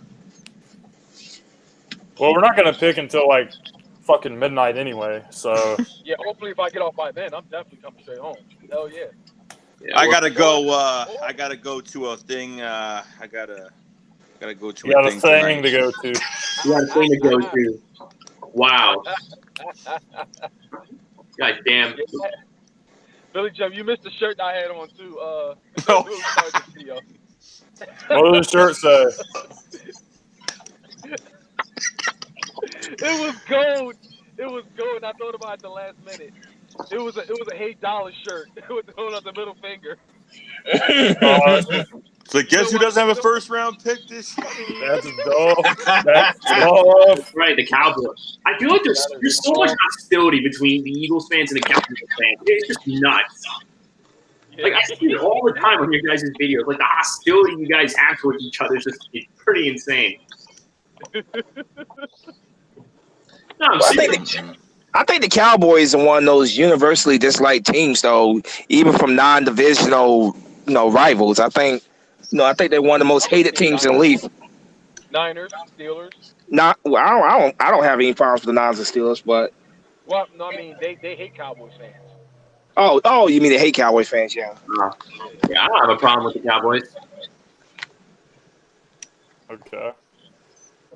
Because we've actually played them, I believe, the week after you guys. Back-to-back NFC East opponents. What do you think about that? It's mainly the 80%ers. What? It's mainly well, 80%ers pretty much, those annoying, delusional bandwagon fans, that think that Prescott is Yeah. like 3 first-round picks, that kind of delusional. Oh, yeah, I'm actually looking forward to it. Playing Dak Prescott for the first time this year.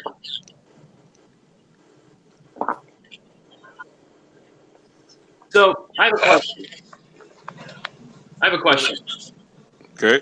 So, I come out to Philly, right, for Jets Eagles. How badly is your entire fan base going to boo me in the parking lot? Those are just myths, bro. It's really not like that. Not. I mean, you're going to get a lot of boos, but as long as you don't jump on the stairs and talk about, Jets. Don't taunt, flaunt. Well, don't. Yeah. Basically, just keep my mouth shut. Don't get in the stadium, get to your seat, and then start flaunting your front of your jersey. Like, yeah. What about Wembley? I mean, I would say what about Wembley score, but I think Wembley score sounds more. In 2014, when I went to the Thursday night game against the Giants in Philly, we were in the parking lot. A guy came with the Eli Manning jersey. He was flaunting and he was being an asshole. I haven't saw so much food, objects, and shit thrown at this guy for literally a minute and a half as he was walking through the parking lot talking shit. He got shit thrown at him the whole time. It was bad. It was bad. He was asking for it then. That's just nuts, honestly. I don't know, just go along with it. Love you, they'll leave you alone. I mean, but if you go at E-Rock's tailgate, or if Joe's gonna be there, Well, if I do, hostility. I mean, the worst. Well, if I do go, I'll probably be with my brother, who's an Eagles fan himself. So I'm probably gonna be with him. Yeah, you're fine, but no, you're fine because honestly, with the Jets, like, Yeah, you're fine, dude. but You're Eagles fine. fans are gonna be anything towards the Jets. We're not really anything towards. We don't feel anything towards the Jets, and it's not like. To be honest, You know. I think the Eagles and the Jets can kind of see eye to eye on a lot of things. The fucking Patriots. We said And the the same about Giants. the Vikings, but they were asking for it. Because like I remember you brought David with you, like Desert Eagle, and like he was getting booed at pretty bad. He was getting booed at a little bit. Who was it? It was David, Eagles Falcons last year. Oh yeah. Because I was looking at it, I was like, Yeah. no, like I like that's a game I want to go out to. Like, Philly seems like a phenomenal place. To be honest, like I even saw Lincoln Financial Field in person. It just looks so nice. Yeah, they're what you Better than call ours. it's a sports city. True passion, you know. I actually know someone that went to Dallas, and they say that people in Dallas are actually more classy than the annoying fans you deal with, like outside of Dallas. And I was pretty shocked. They say the energy isn't really the same as Philly, but it's nice. It's really nice down there. I like to go down there one day. Yeah. But like you've never been to MetLife though, have you? I was going to go this year, but then I found out it was like all the way later in the season. Like, Well, that's right. You guys play the Giants later in the season. Like, bruh, like why is that week 13 or week 17? You're not gonna miss much over there, honestly. MetLife's a dump. Well, like this is dumb. It is a dump. Maybe worse than that. Yeah, I'll go to the preseason. I'll go to the Eagles, Jets preseason. I'll do that. I'll go to MetLife just to hang out over there or whatnot. Go with a few people. I'll probably do that this year, most likely. Life Stadium. But you want to go to Philly though. You want to see us play. You want to see Le'Veon Bell against you guys. I can't wait to see this matchup, to be honest. Really? Yeah, I'm excited to see this game with the Jets. Yeah, I am too, because it's been a year in the making. Remember the last time we played you guys? Brandon Marshall. Brandon Marshall laterals the ball backwards, and I'm like, what is this guy doing? Who was it? Brandon Marshall, Brandon the one and Marshall. only. Going to the Giants, remember? That only lasted, a few games? That lasted like a few minutes. Super Bowl. Oh, well. Where is he anyway? Is he gone? Well, he was in Seattle for a little bit, but that's the last team I heard him with. I don't know where he's at now. I think he's just a free agent. Yeah, that's what I figured. But that is what it is there. What games are you trying to go out to this year, guys? Patriots game, without a doubt. Patriots game, maybe the Vikings game in Minnesota. I'm not sure yet. That's probably a robocall. Yeah, I'm going to the opener, definitely. I'll be for the Redskins, the fucking Skins. There's so many games I want to go to this year because we have the Browns on prime time, we have the Patriots on prime time, we have you guys, we have the Cowboys, we have the Bills at home. I don't know. I'm not gonna lie, I want to go to the Bills game just to see how many people die at that tailgate. Yeah, maybe we won't be the ones putting themselves through tables. Maybe you guys will be the one putting them through tables. I actually think someone might die at that tailgate. Well, I've never been to Buffalo, so I wouldn't really know. I have. There's nothing over there. Really? Well, other than that, I went to college near there, so yeah. Oh, really? Yeah. What about Niagara Falls? Niagara Falls, Canada. Yep. There's that. Spunky's been around the block. Yes, I have. In every alleyway.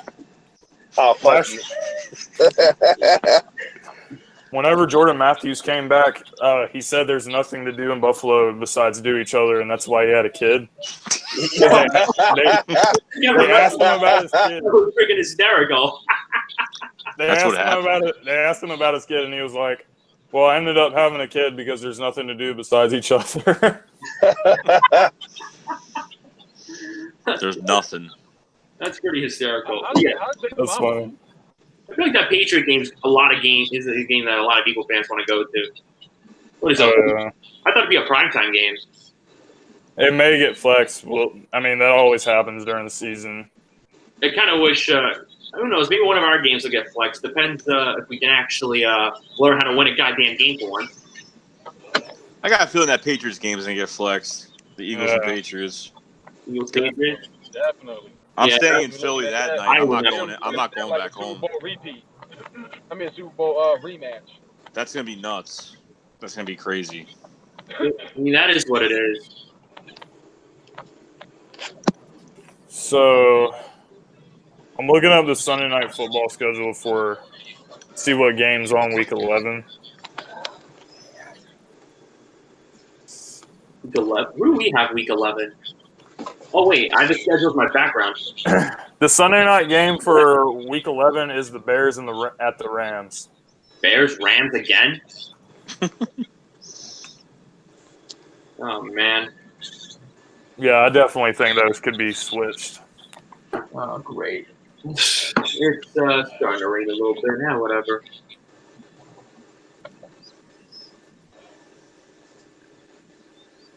Who do you guys have week 11?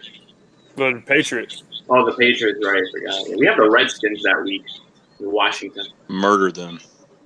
We might, honestly. Hey, look, you might think coming to Lincoln Financial is like going to be a little crazy, but don't go to FedEx because there's been shootings, murders, and all that crap. There's been stabbings and all that shit over there. Hell yeah. It's been bad. Jesus. Sounds about right.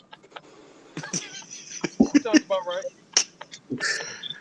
That does sound about right. Shootings, bee stings, beehives, BS. crazy riots. That's nuts. Look at that Green Legion. They travel well, though. Oh my god, shit's like an army. Oh, luckily I don't have any plans to go to Washington, so that's okay. Yeah, no, I wouldn't. I would watch it from home. Yeah, I think the only road game I might consider is Philly. I would never go You're there. concerned about Philly? Shit. You definitely ever heard of Washington. Wait, you been there? Huh? You been to Washington? No, but I've heard so much shit about them. Jeez. FedEx Field is a complete shithole. Yes, it is. I would Yes, it never is. want to go there again. Yeah, I could imagine. But I've been there quite a few times. It is a shithole. And there's been problems with the stadium and how it's designed too, where there's certain seats where objects from like the built of the stadium will be in your way. Like there's been like a lot of issues with the stadium too. Yeah. Yeah. But I'm not too sure. But who do you guys think the Jets are going to draft tonight? That's right. Did you trade down? do you think they're going to trade back? Yeah. If Kyler Murray falls to 3, I think there's a better chance that we will. But I won't be surprised if they do. Because I think rumor has it, like, there has been, like, no, like, the only rumors that really have been beaten up is that we were going to get Ed Oliver or we were going to trade down, whether it's maybe Josh Allen. Nick Bosa apparently canceled his interview with the Jets, but I don't really buy that for a second because if he's still on the board, I'm taking him in a heartbeat. I can see it. I can see it potentially happening. Like literally, if Kyler Murray falls to 3, then yes, I can see it potentially happening. Like the compensation, like would just be flooding with numbers if the Jets did trade back. But who knows? Like it's literally either stay at 3, take a pass rusher, or trade back. But I'm not too sure. Yeah, I think in that situation they will trade back, but I'm thinking pass rusher. At 3?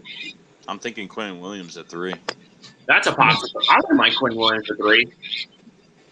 I also wouldn't mind. Who's on your D line right now? Like right now? Leonard Williams, Henry Anderson, Steve McClendon. That's pretty much our 3 main linemen so far. Ethan Shepard, I guess if you want to count him. And like we also have linebackers like Gordon Jenkins and Brandon Colby. Yeah, you could definitely use the Quentin Williams on that D line. Well, we can, but like I'd much rather have the outside linebacker than Josh Allen. I think that would be the best fit there. Well, yeah, 'Cause one of them. I like Josh Allen, but like some people are like not exactly too high on him. Like I don't know exactly why, but hey, that's just their opinion. Makes sense. Yeah. Like, I think it does make sense, but I don't know. I don't think you guys are picking for like 26.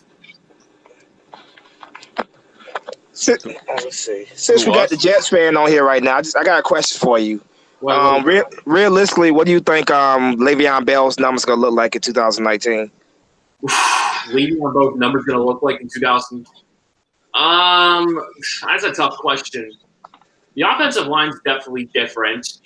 I could see more yards, basically. I could see more receiving yards from Bell. I could maybe see. Do I see 1,000 yards right off the bat now? Probably not. I could say maybe around 700, 800 rushing yards with maybe some because I think he's going to be catching the ball a lot more this year, which I think because that's his ability as an all-around running back. So I could probably see maybe around like 800, 900 yards, but I won't be surprised if he could hit 1,000, especially with our offensive line. We still need a center. Tackles are iffy a little bit because we have one that's on his last year of his contract, and we have another one that's coming off an injury. We obviously got that Pro Bowl guard from Oakland, Kaleki Ismaili, which I love that trade. I don't know. I could see maybe about 800 yards. 800 yards. Okay, that's realistic. I think. Yeah, something like that. But I think he can hit 1,000. I mean, he's one of the best running backs in football. But I think I can see him catching the ball a lot more though. Yeah. But yeah. What about Sam Darnold? What do you think his numbers gonna look like? I actually threw out a number out there for that one. I said around. I'm gonna say 3,857 yards. Okay. 6 touchdowns, 13 picks with a 68% completion rating. I mean, I ain't hear what you said touchdowns. How many touchdowns? 26. 20. Okay, yeah, that's fair. I think he's due for a much better year. He got hurt last year.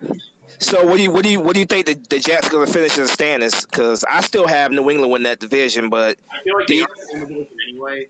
I don't usually like do records until like the end of the season, but like standings and division wise.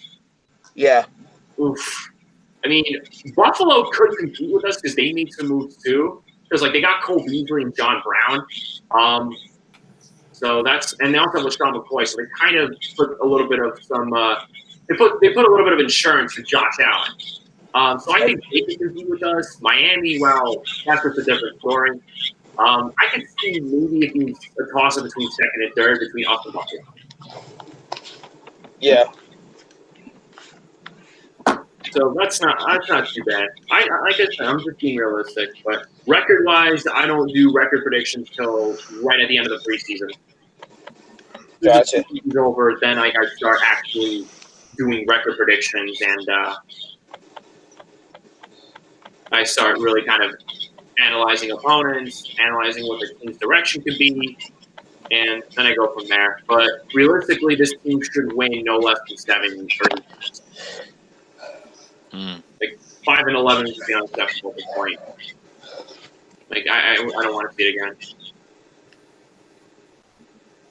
Yeah, so yeah, I think Miami's definitely not going to be even close to being anything. The Bills, like I offensively, yeah, they've kind of loaded up a little bit, but defensively, I'm not really sure if their defense is going to hold up.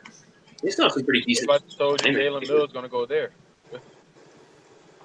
if I told you they trade him there, him and Nelson Aguilar with a first-round pick and move up. If anyone's in dire need to have Nelson Aguilar on their roster, I don't know, but I don't know.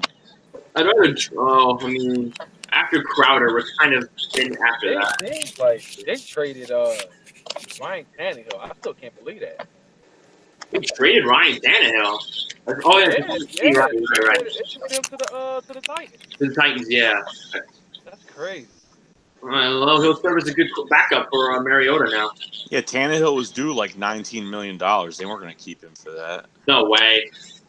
He wasn't bad, especially like Adam. Like, there's a reason why a lot of people praise Adam Gase. Like, well, Jets fans in this case, like, some Jets fans praise him because, like, Ryan Tannehill, even though he was dealing with an injury bug, like, he wasn't bad. Like, 2016, he was putting up monstrous numbers. He had a career year until he went down.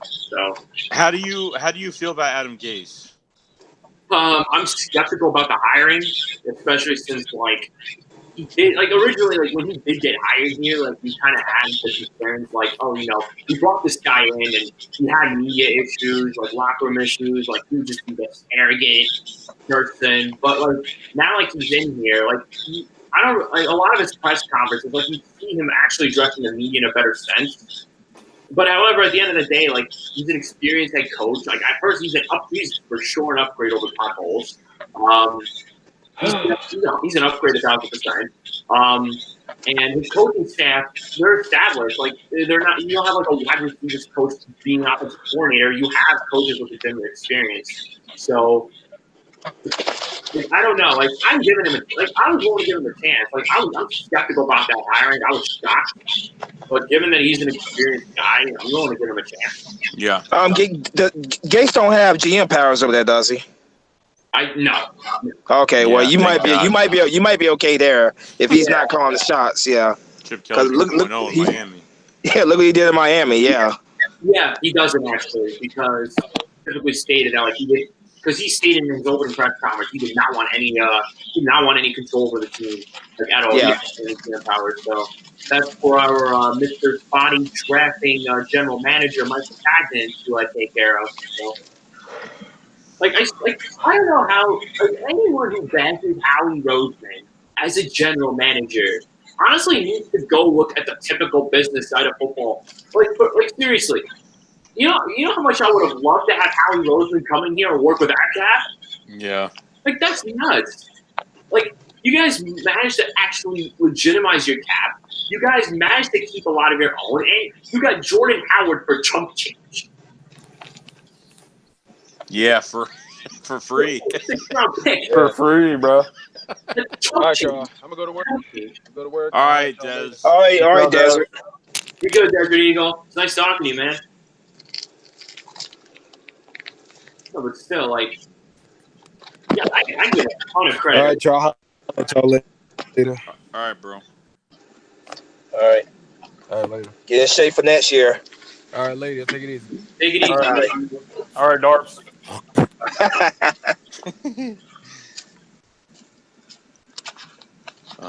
Still, like, I'd be proud of your general manager. Like, anyone who bashes Howie Roseman, I mean, come on, man. Like, that's just phenomenal GM work right there. Yeah, and it's crazy because this year that no GMs in the whole NFL were changed this year at all. None. Not one GM. No GM change for any team this year. Especially because a lot of fans will call for ours to get fired. Some still are. Even after we got Mosley and Bell, like, people are still calling for this guy to be fired. Yeah. Which I can understand, because tonight, like, starting tonight, is going to be a very, very important test for him, and he kind of needs to finally hit a home run in this draft and actually have playmakers, because, like, a lot of our picks are gone within a year, which is just pathetic. But yeah.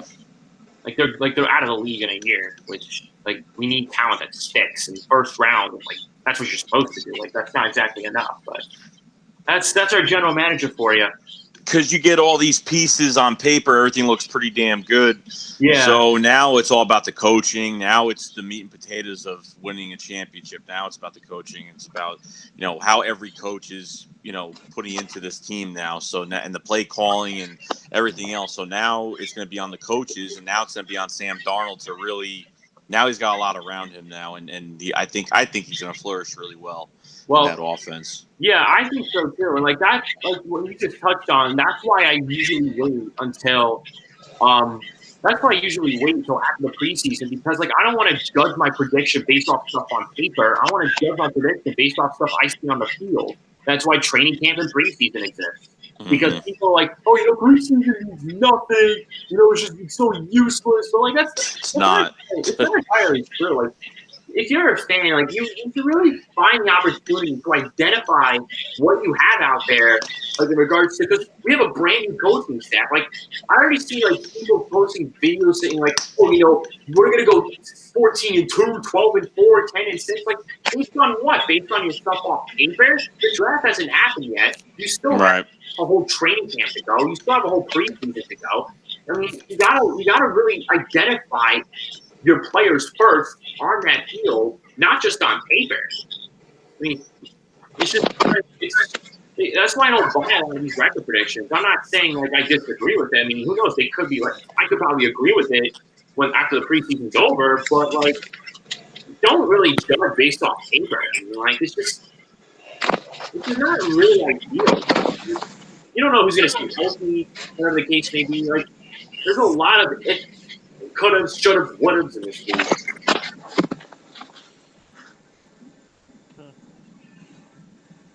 It is what it is. What time is it? 4 o'clock? 4 o'clock now, yeah. Oh, I still got a little bit of time before I got to get ready for this draft party tonight. I'm actually going to be streaming from there. It's going to be nuts. I'm so excited. You'll have a good time, bro. Yeah, I'm pretty sure. Yeah, I can't. It's my first one because unfortunately they don't have field access this year, which really pisses me off because because they MetLife's doing the Supercross event over there, and because of that, we can't really go on the field, but we can get like locker room tours. We can meet certain players because Robbie Anderson's going to be there, Ernest's going to be there. I'm excited. It's my first draft party. I was supposed to go last year, but it didn't work out, so now I'm going this year. Sick. But that is what it is, man. I don't even see this chat. Oh, X Bacon came back.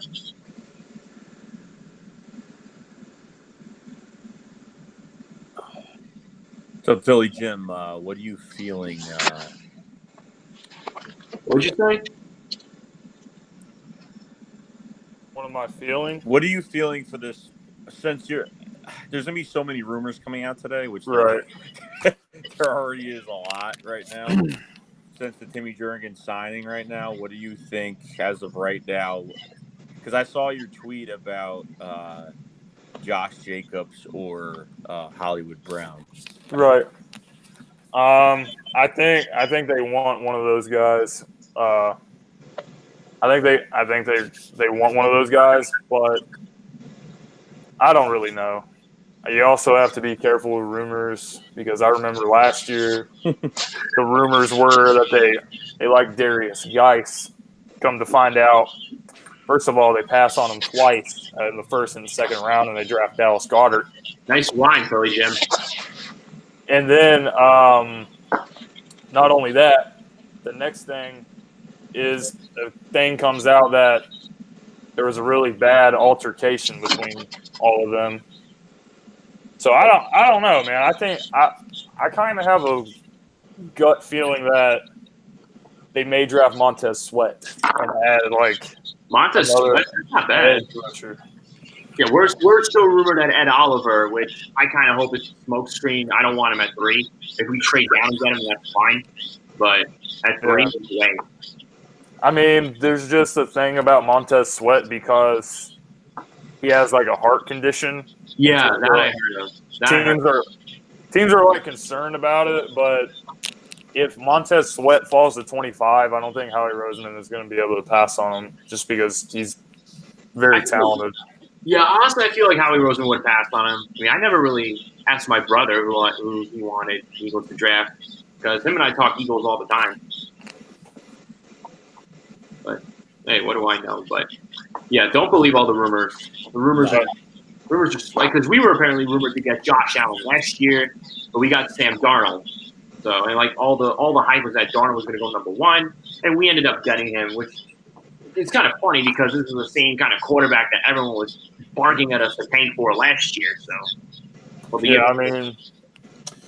mean, I mean, I can buy the rumors a little bit because I kind of think the Eagles want to get more playmakers for Wentz. So I mean, and there's been like a whole. Josh Jacobs only really met with like 3 teams: the Colts and the Raiders and the Eagles. So I mean, if they really do like him that much, then I guess they would. I guess they would think about taking him, since they don't really have to worry about having like. Last night I was really feeling we were going to take a defensive lineman just because we were lacking like that rotational defensive tackle. But they signed Timmy Jernigan, so I think it's going to alter the draft strategy a little bit. So they still could take a defensive lineman or the first pick. But I think if they do, it may be an edge rusher and not like an interior guy. Yeah, like that's what I want. Like for the third overall pick, like I want that edge rusher. I mean, like I don't really. If I want a defensive tackle, like I will make that exception for Quentin Williams. Like that dude is an absolute monster. Like if you watch his film from Alabama, you see that bull rush he has. You see the awareness. You see the strength.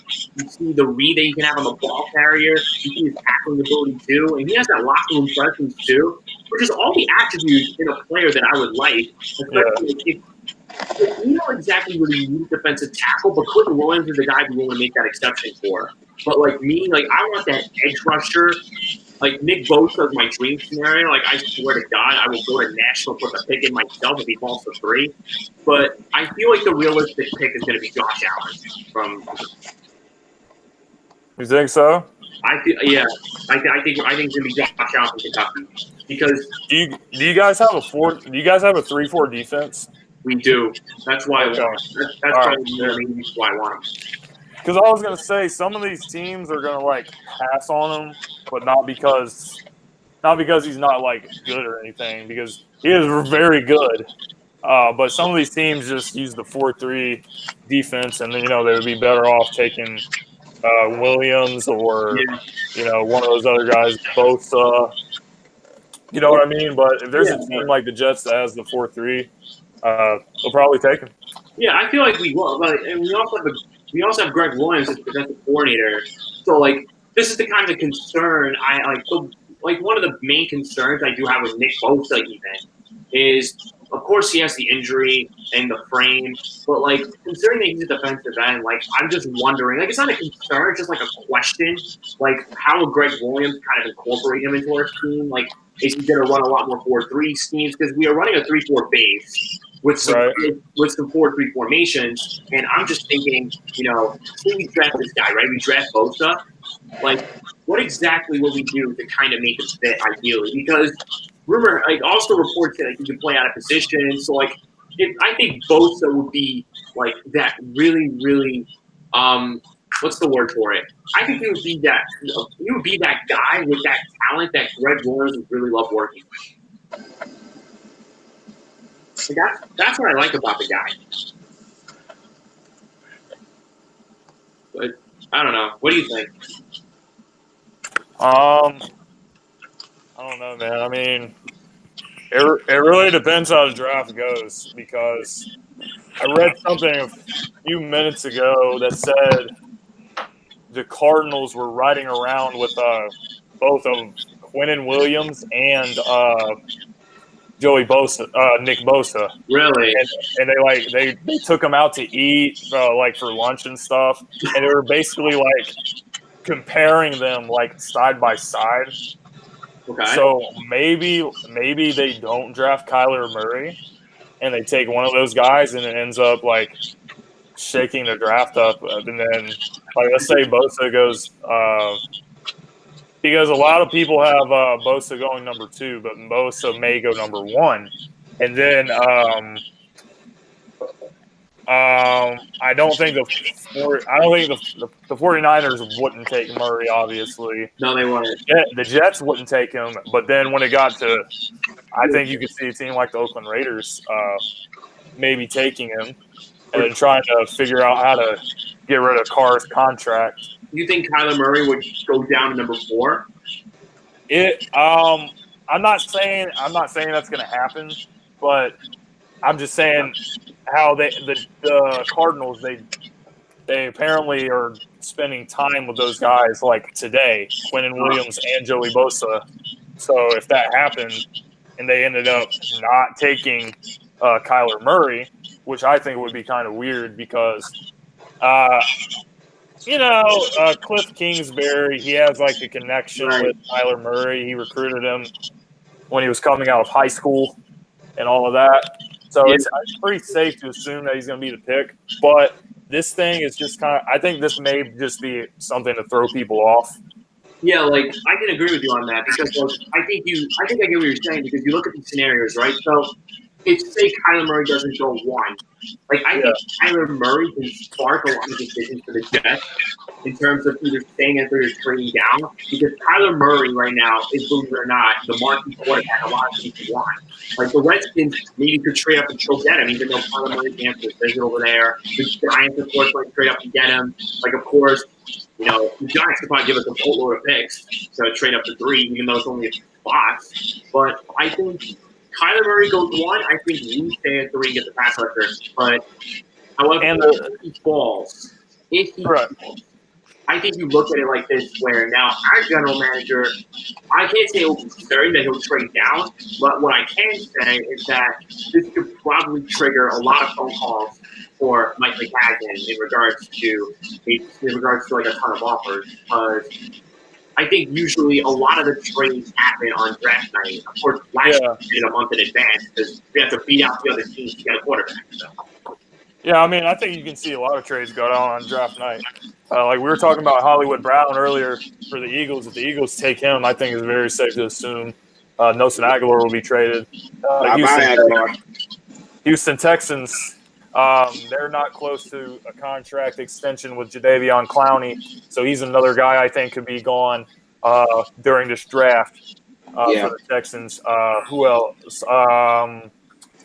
There's probably some other guys too.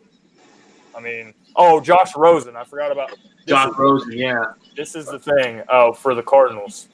Teams are not going to give the Cardinals anything until they really show their hand and they show, we're going to take Kyler Murray. And if they're like teams are not going to like jump on us and offer them a bunch of picks for Rosen. Until they for sure draft Kyler Murray, so he could be traded.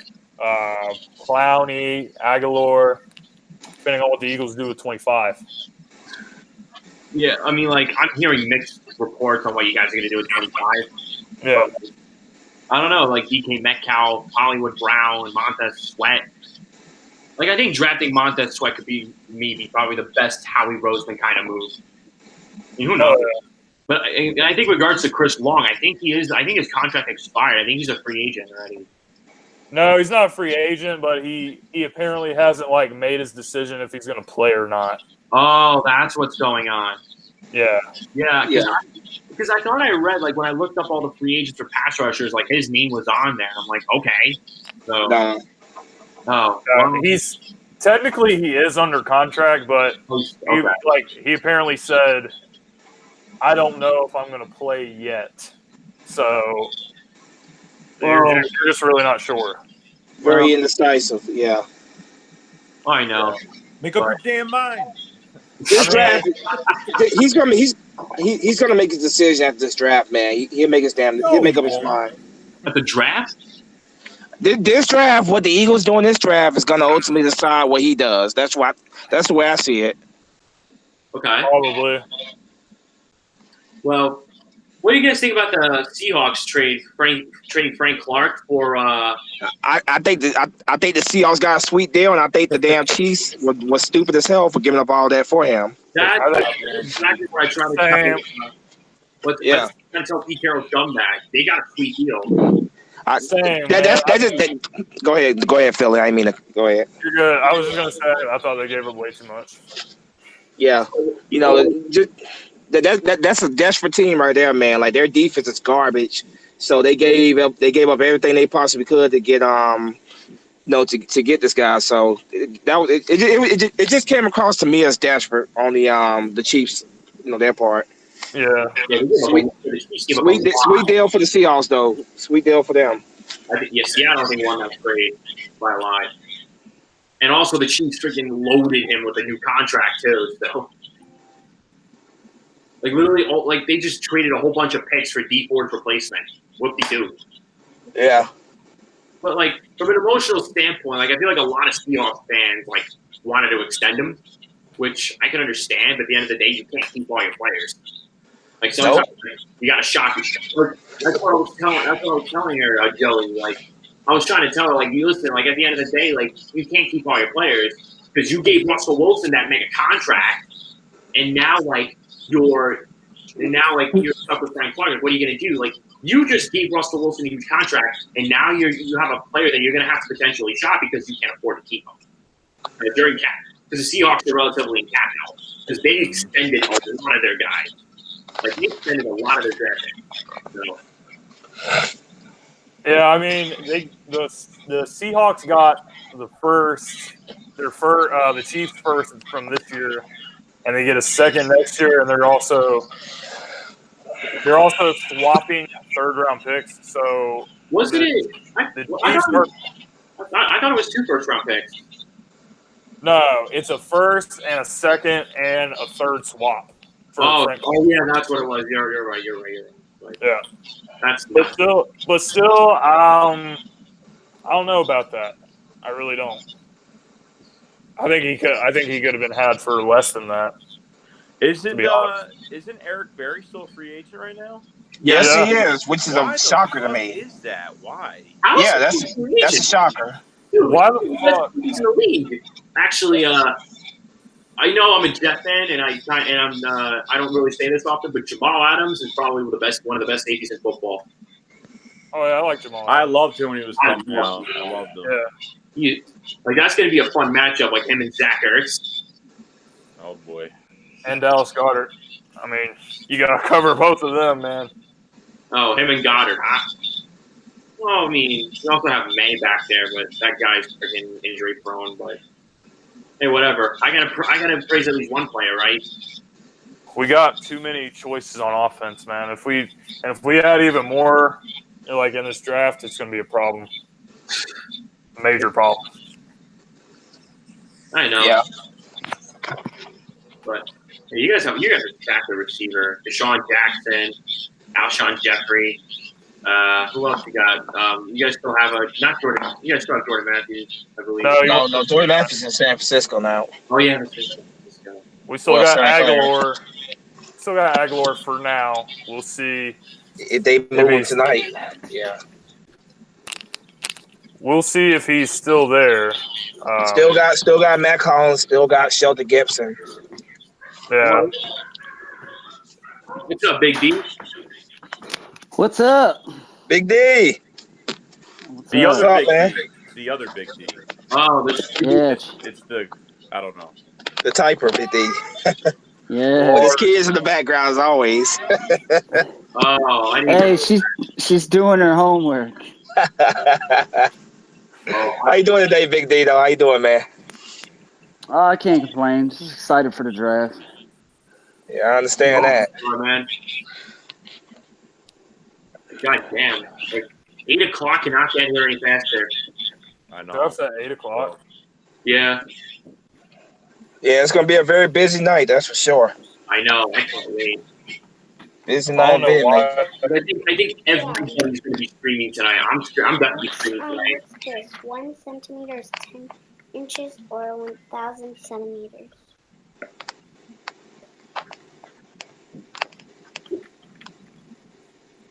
Yeah.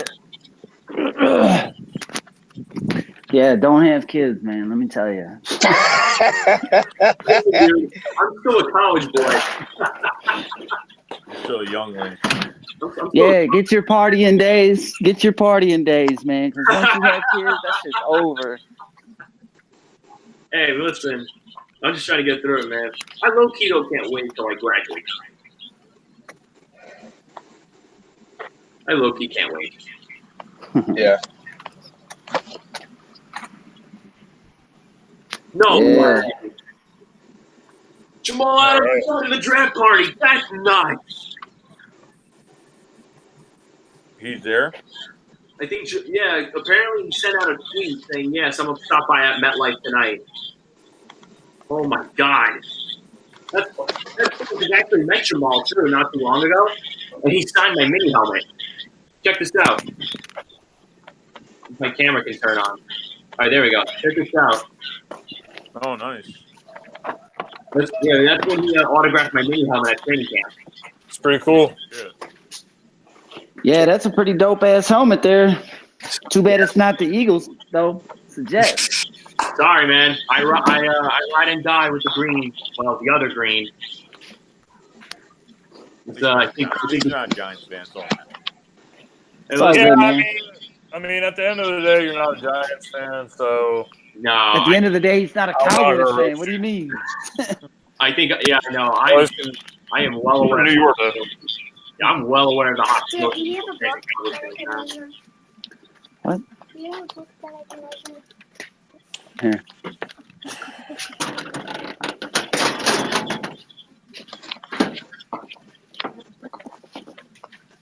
Sit down on this chair.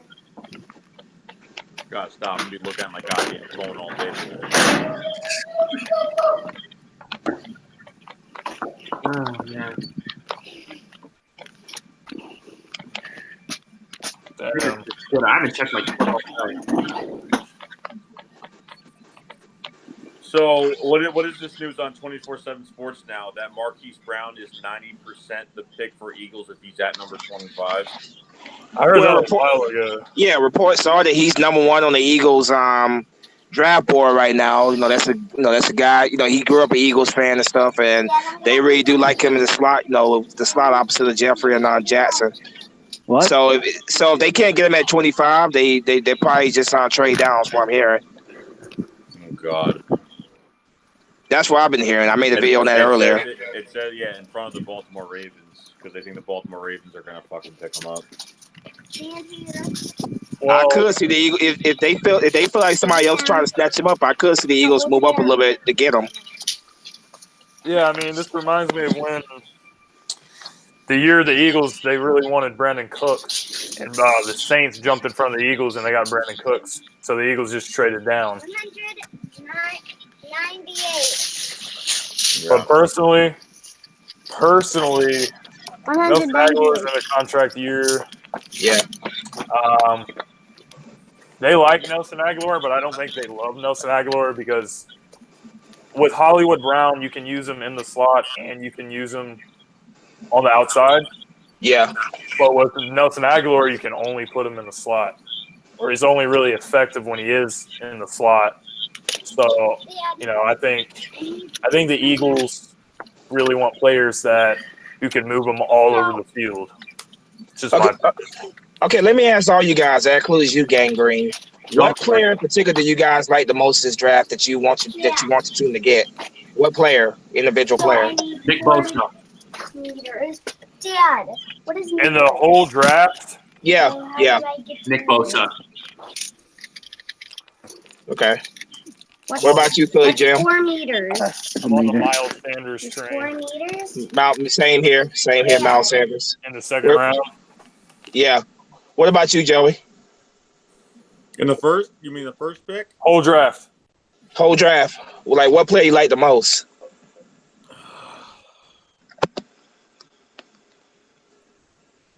Wilkins. I like Christian Wilkins. Wilkins. From Clemson? Yeah, I love Wilkins too. Not bad. I haven't strayed away from him yet.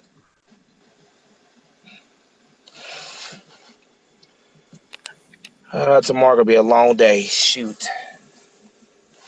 Yeah, you got a 5-star hotel, free steak. Yeah, the crack of my windshield. I'm looking at the crack of my windshield right now, and it's getting worse. So I gotta drive over there tomorrow, and they gotta replace my entire windshield on my truck. I'm hoping that they can get it done in one day, so that after they do that, I can get straight. I can pick up a load and get going. I'm tired of being in Missouri.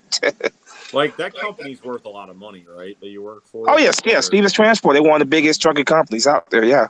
Oh, okay. Yeah, trust me, they paying for this. I'm not. No, I'm not paying for it. No. Right now, I'm in their truck. Eventually, I am gonna get my own truck. So when I do get my own truck, then it's coming out of my pocket. Hot tub in the back. Yeah, hot tub in the back. Yep. That'd be freaking awesome. I really do. With all seriousness, I want me one of those extended cabs. They got like a little kitchen in them. They got a little bathroom in them. No, they're very nice.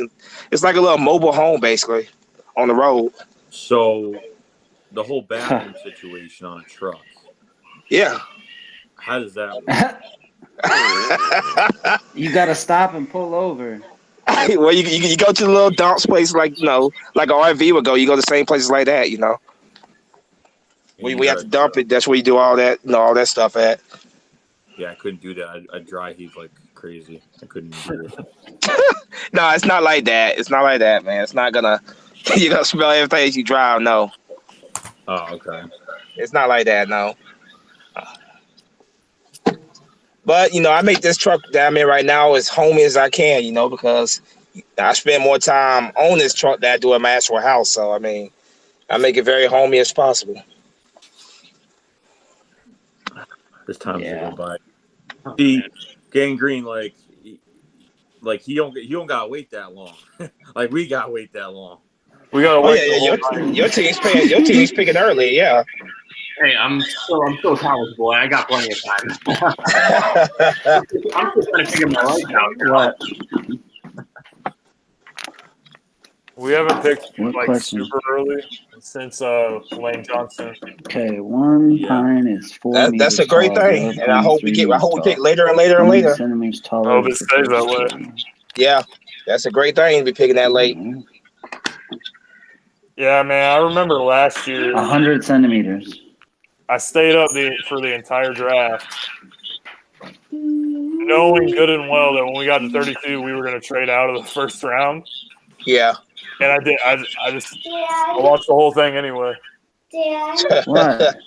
I have to wear this because John said, well, John didn't say anything, but sometimes we play and sometimes he has to tell me, and I don't want him to tell me anymore. I want to look like I'm here. I'm like, oh, time for me to leave. I don't want him to, waste his, You guys want to read some comments? Yeah. Oh, Joy, if you saw the comment section, that's all I gotta say. There's a lot going on in that comment section. Oh, jeez. Joey, listen. Yeah. You mind if I send Randy Coach the link because I actually feel bad. He's been They got. He's been asking. What, Ellie? Okay. Yeah, talk to your mother. Okay, I'm gonna have to stay at the media center all day long. I have to do work. It's not working. Can you guys hear me? Oh yeah. Yeah, I hear you. Yeah. Oh, okay. I thought it was my shit was messing up again. Now I'm here, a little kid is getting worse. You reading the comments? You think a little kid got a stream before he did? What are you laughing at? Comment section. Eagles 01. Who the fuck is this little kid? Who? They're talking about Big D's daughter. Yeah. Eagles 01. Who the fuck is this little kid? Ray think a little kid got the stream before he did. Damn.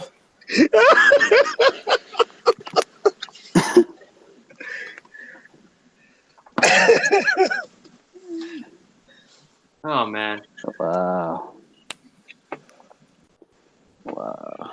Wow. I have 3 children, FYI. Well, it's fucking insane. So I have a question for you guys. Yeah. What up? So tonight at the draft party, I'm trying to get one of the new. I'm trying to get one of the new jerseys. Which one do you guys think I should get? The black. Black? Yeah. The yeah, you gotta go with the black one. Black one? Mm-hmm. That's what I was thinking. Yeah, I would say. No disrespect. No disrespect, but I think the new Jets jerseys are terrible. look like a Write bunch of high them. school jerseys. There we go. There we go. No. Stop it. I'm Write sorry. them. I'm sorry. No. I can't lie to people. I cannot tell a lie. No. Like I honestly think I saw that coming. I knew that was good. I knew that was gonna. I knew that was happening. I know that. But no. Oh, like people have their own opinions. I like them. I don't mind them. But if I had to get one of the high school jerseys, I would get a black one.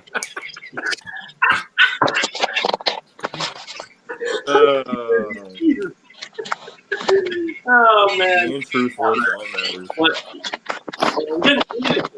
I'm just gonna I just gotta think of a player to get. I don't know what player I want to get. Well, for the amount of money you guys spend on a jersey, it'd probably be somebody that's going to be there for a while. Because Yeah, jerseys aren't cheap, especially. I hope it probably like what $150, $100. yeah, if you buy a real one. If you buy a real one, like an authentic one, they're like $250. $250? I thought. Yeah. The most But if you buy like a replica, they're like $100, $150. But it just depends on what you want. Because my wife bought me a custom one. It cost her like $275. Oh, $275? Really? Yeah. That's nuts. But it's a legitimate jersey. It's the actual jersey that they can play with. You know what I mean? It's just I just don't have their number. I have my number and my name on it. Yeah. Because I'm not a player fan. I'm an Eagles fan. I love the team. I don't love any one specific player. Team before player, absolutely. Yeah. But there are some that don't appear to share those feelings. Yeah. Just saying. Yeah. Oh yeah. Yeah. But hey, everybody's entitled to their own opinion, man. You're an Eagles fan. Hey, you're cool with me. I don't care. Absolutely, I can understand that. Yeah, everyone could be like when it comes to talking sports. I think everyone can be entitled to their own opinion as long as it makes sense. Because if you're just going to be spitting out a whole bunch of nonsense and if you're just going to be hating it, it's not worth responding. I mean, it's a difference between having an opinion. Write them. Not gonna tell you again. Fuck.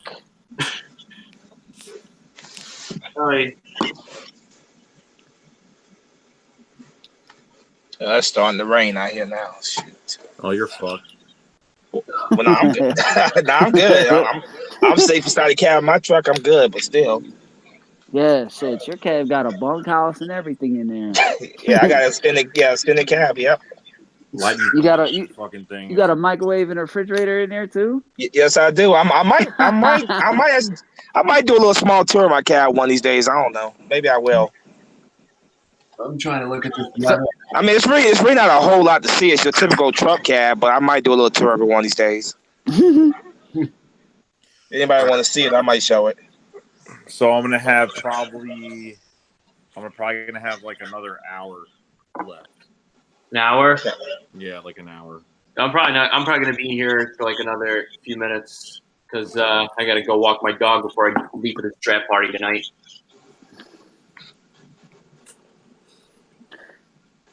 But hey, what are you gonna do?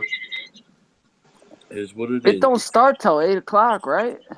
Oh, technically it starts at 6:30, but I want to get in early, meet up with my buddies, and just go from there. Oh, your party starts at 6:30, right? Yeah. I'm talking about the draft. It don't start till 8, right? Yeah, the draft starts at 8. Yeah. Hey, Spunky, am I sub to your channel? I think I am. I don't know. I don't know who subbed that damn thing. Oh, I didn't know if you made videos or not. Yeah, I do. Okay. I'm pretty sure I am. I just have to double check. Yeah, if you see a guy wearing a hat, glasses, and like a little, little seat in there, that's him. Oh yeah, dude, you guys were all mean to that Eagles chant. The dude's gonna end up killing himself. We're all gonna read about it on the news. Who? Eagles chant. Who? The You think the annoying guy? kid that we were talking about earlier, Yeah, Chancellor, whatever he calls himself. or Yeah. Champsburg, whatever. He was Eagles champs before. Oh, yeah.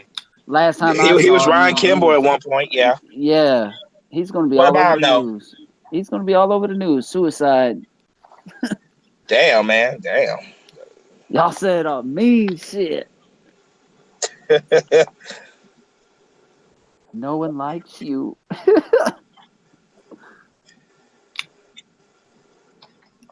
Hey, Philly boy for Texas.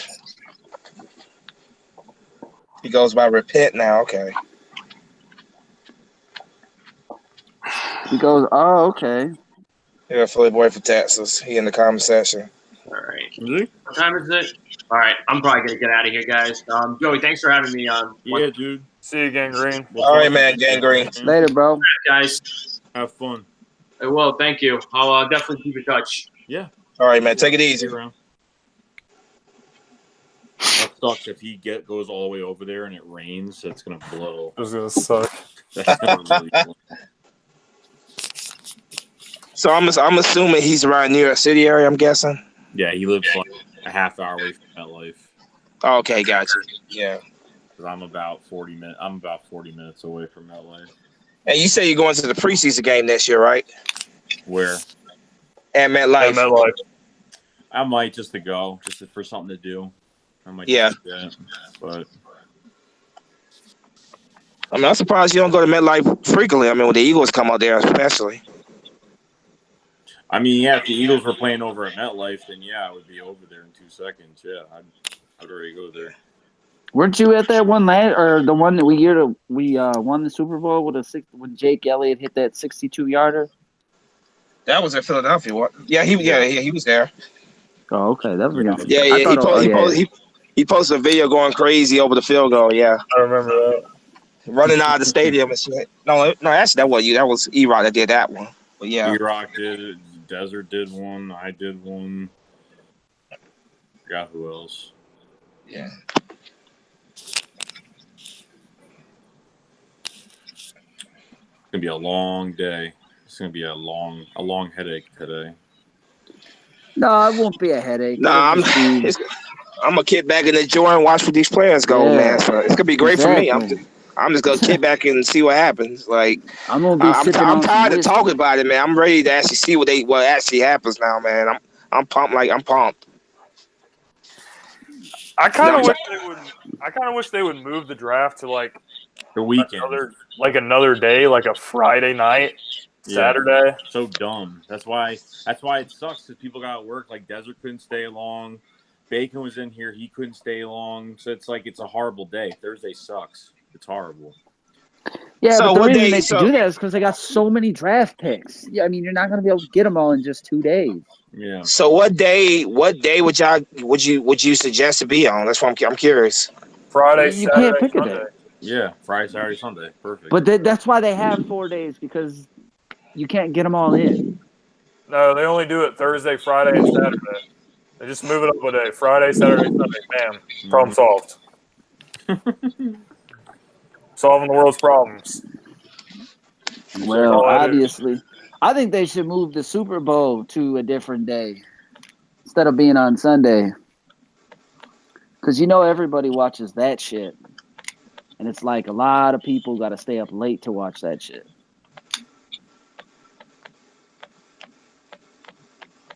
Super Bowl ain't ever going to change. No, I know. Neither is the draft. I tell you that right now. I don't think the draft's ever going to change either. Draft is way more reasonable, though. Well, yeah, it is. But... First round, Friday. Second round, second and third, Saturday. Fourth, fifth, sixth, and seventh, Sunday. Yeah. There you go. Done. So 3 rounds on Sunday? Yep. Mm-hmm. Most people don't watch the later rounds. No, I do. I typically the later rounds go by quicker because obviously they just coming through quickly. Like this team choose this team choose that. It's the first. It's like the first day or two where all the drama is at. That's where all the drama and storylines are at. I guess you would say. Oh yeah. I always saw the second, the later rounds going quicker. Did you guys hear that Brent Selleck will be announcing the second round pick? Yeah, I heard that. I thought about making a video on that, but I chose not to.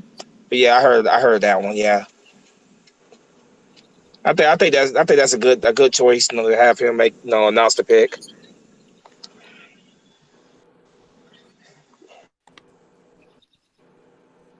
It'll be interesting to see who goes where, right now, though. damn. You know? Blowing my damn phone up. All the women.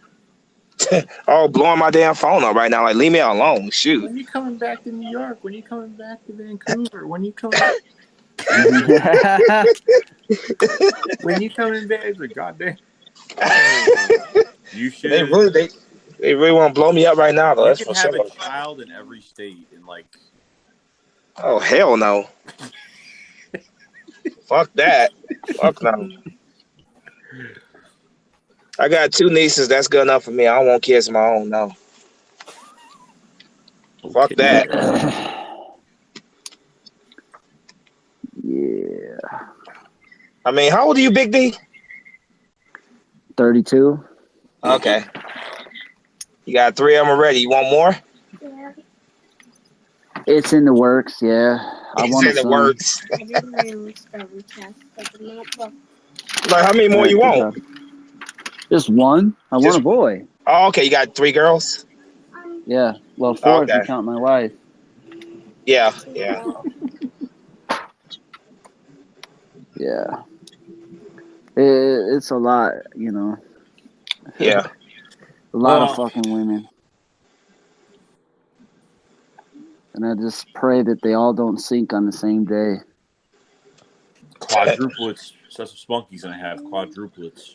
Well, see, I mean, that's what you gotta have. You gotta have quintuplets. You gotta have quintuplets. No. Once you and the wife finally get married and have kids, you can have 5. Watch. So I had a daughter, right, and I was pretty young, and then we wanted another one, so I got one for the price of 2. So I got twins, man. It happens, man. I didn't think it was ever going to happen to get multiple babies at one time. That's a good time there. You didn't think that was possible? So Joey and Spunky, y'all gonna get like sextuplets. Watch out. Yeah, okay. Not a million years. Nope. Hey, with all those women you're bagging across state lines, they're all gonna call you at the same time. Nah. Hey, I've always believed what my grandfather told me, man. Wrap it before you tap it. I've always believed in that. That's what he always taught me. So wrap it before you tap it. That's what he's always telling me. Yeah. Well, then your grandfather needs to have a chat with Philip Rivers because he can't pull out of his own driveway. or Antonio Cromartie. I think Antonio Cromartie got like 20 of those damn kids. That's way too many. Yeah, man. These Cowboy fans. In honor of the 2019 NFL Draft, here are Mark. Philly 500 wants 3 more kids. Don't you already have 2? Jesus, 5 kids? Wow. Philly got 2, I think. He got 2 daughters, right? Right, but he said he wants 2 more or 3 more. I'm sure he wants a little boy there, little Philly Jr. I'm sure he wants that. No, I would imagine he wants a boy. That's what I want, man. I want a son I can take to the Eagles game. Philly 500 say, I agree with Philly. I agree with Philip Rivers. No pulling out. Wrap your willy. Yeah, he's got like 9 kids now. If you got the money to do all that, then all the power to you. You gotta take care of them, then that's good for you. Yeah, I mean that's why I said Philip Rivers can't pull out of his own driveway. Don't worry about it. Yeah, don't worry about it. Yeah, you are. No, you are. Somebody said Philip Rivers just destroying his wife. Yeah, Darren, yeah. Hey, that's like throwing a hot dog down the hallway, man. That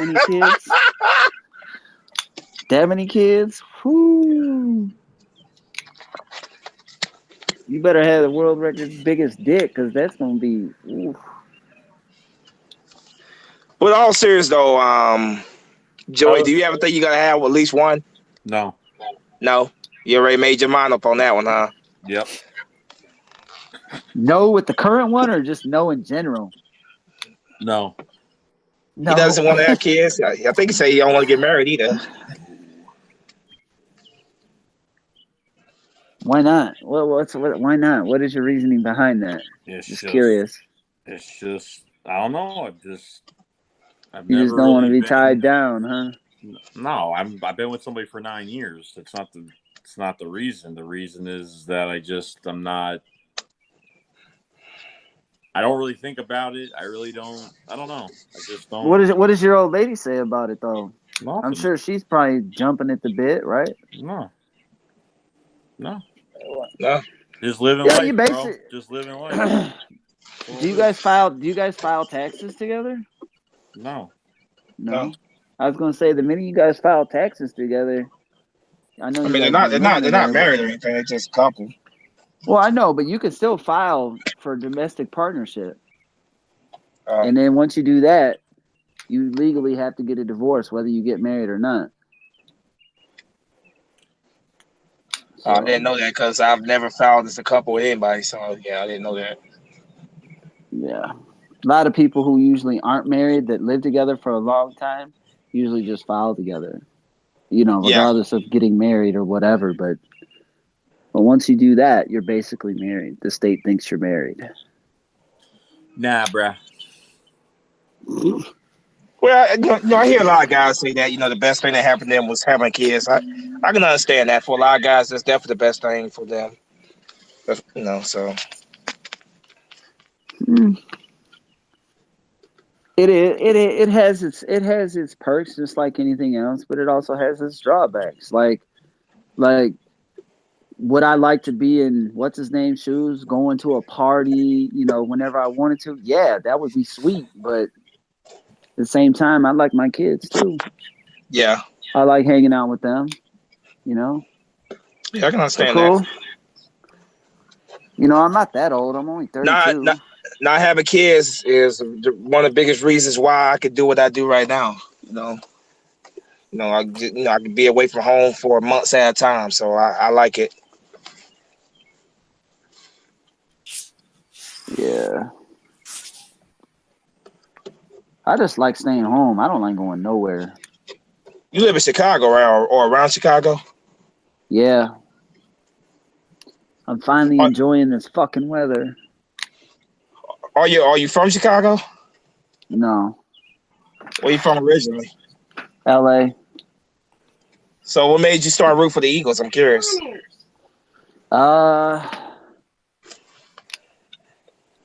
Well, I was 5, 6, and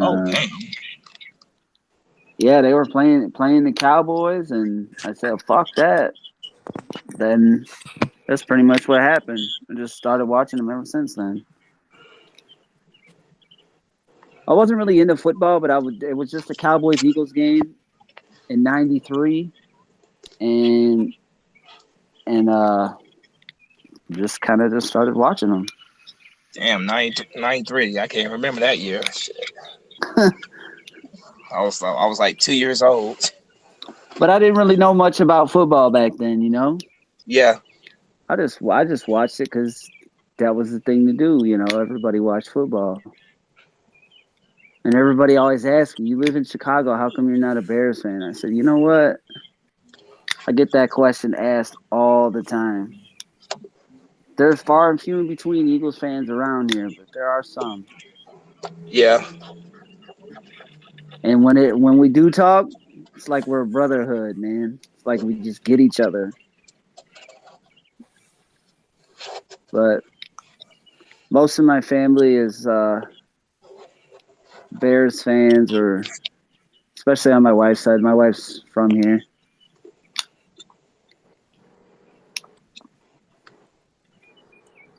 But my wife she don't care about football. Yeah.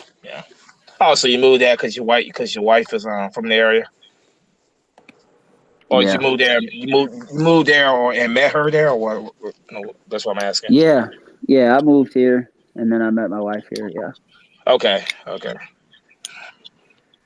When I was younger, my parents had moved here.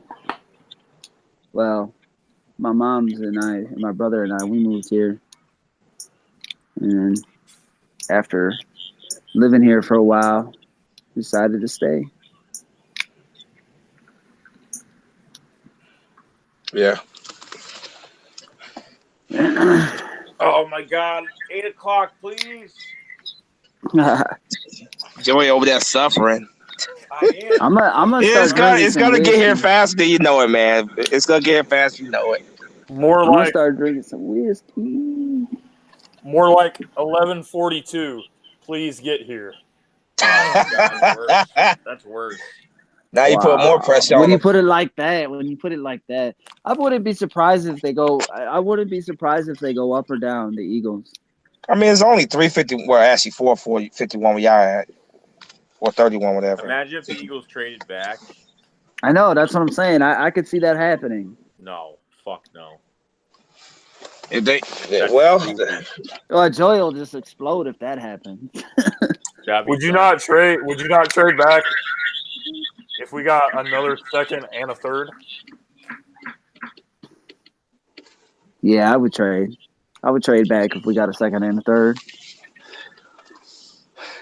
so 3 second round draft picks and a third round draft pick, because we don't have a third for sure. So Depends who's there at 20. It just depends who's there, unless they move up or whatever.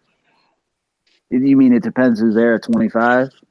At 25, or if they're going to jump a team to acquire somebody that they know someone else is going to get. Yeah. I want to call the Cincinnati Bengals. See what it'll take to get to the 11th overall pick. Devin Bush. Would be nice. But Marquise Brown, the guy. Bengals are stupid. Did you sweep? Yeah. Hollywood Brown. That's the guy. Yeah. That's Do you believe that he's actually on their draft board right now? Yeah. Well, like yeah. Philly Jim said, I think Philly Jim said that earlier. That could be a smoke screen. That could just be what what they're saying, and they could just pull a completely different move, different than what they're telling us right now. But that's usually how it goes. They appear to like him a lot. He grew up an Eagles fan. What's better than having a guy who actually loves the team and shit? As a very good player. Plus, like last year, one thing you could say about the team is that they lacked speed on both sides of the ball. Yeah. And then this year, it's like the complete opposite. If you add like Hollywood Brown, Sean Jackson, and you got speed. You have a nice balance. You have a nice balance. Yeah. Definitely having players that can stretch the field. That's definitely big. For sure. Yeah. So let me ask you guys, what position do you guys want them to go? What do you mean? Like what round? The first round, whatever. Oh, okay. Well, what round? What do I want them to go with? Let's see. I'm fine with finding Jason Pierce replacement at tackle. I'm fine with that, but I'm also I'll be okay if they choose to move on from Aguilar. I'll be okay with wide receiver. I don't really have like a preference for a position because I wouldn't really say that there's a glaring hole on this team that we just have to fill. Linebacker is that, but this is a very weak linebacker class. If you don't get Devin White or Devin Bush or Mac Wilson, you might as well not draft a linebacker at all. It's fucking dead. You might as well not draft a linebacker if you don't get one of those three. So it really comes down to whoever the best player is, whatever player they feel is the best and that will fit what they want them to do on the team. And that's pretty much that. Now, second round, I want Miles Sanders. I've been very vocal Oh with yeah, that one. That's why I want second round, Miles Sanders. I'm on the Miles Sanders hype train too. Yeah, and I hope that if he's available on that board, that Roseman definitely go get some. Go get him. I would have to agree. I'm not too big on like Josh Jacobs is okay, but I've kind of, I guess you'd say, soured a little bit on getting him. Especially if he's a first round pick for sure. I'd rather get Miles Sanders personally. Yeah, I mean, nothing against Josh Jacobs, but if I could have Miles Sanders in the second round and draft like something else in the first round, then Yeah. I'd go with that. I'd be cool with it. I'm gonna be biting my nails tonight though to see exactly if they actually trade. Because a lot of people I keep hearing people link Jadeveon Clowney to the Eagles, but I don't see that happening whatsoever. He's turning down contracts with the Texans, so he obviously wants a big payday. I just don't see Jadeveon Clowney coming to Philly. Not for a big payday, no. That's what he wants. That's why he keeps turning down the Texans offer. So that's why they put him on the trade block. Yeah, I mean, I'd rather. And overall, I think we're okay on the D line. Yes, we got a few pieces, but I'd rather add him from the draft. Yeah, I mean, if we're gonna add another edge rusher, then just draft Montez Sweat or another edge rusher in the first round. Cheap contract. Don't have to worry about paying him for 4 years. Yeah.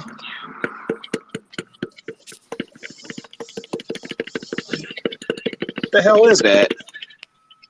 Joey. What's he doing over there?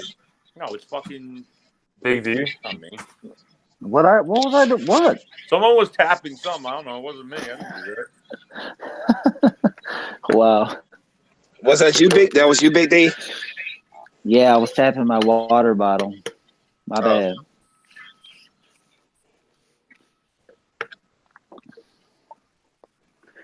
Yeah, it'll be interesting how it all shakes out. He can shove his payday up his ass. Wow.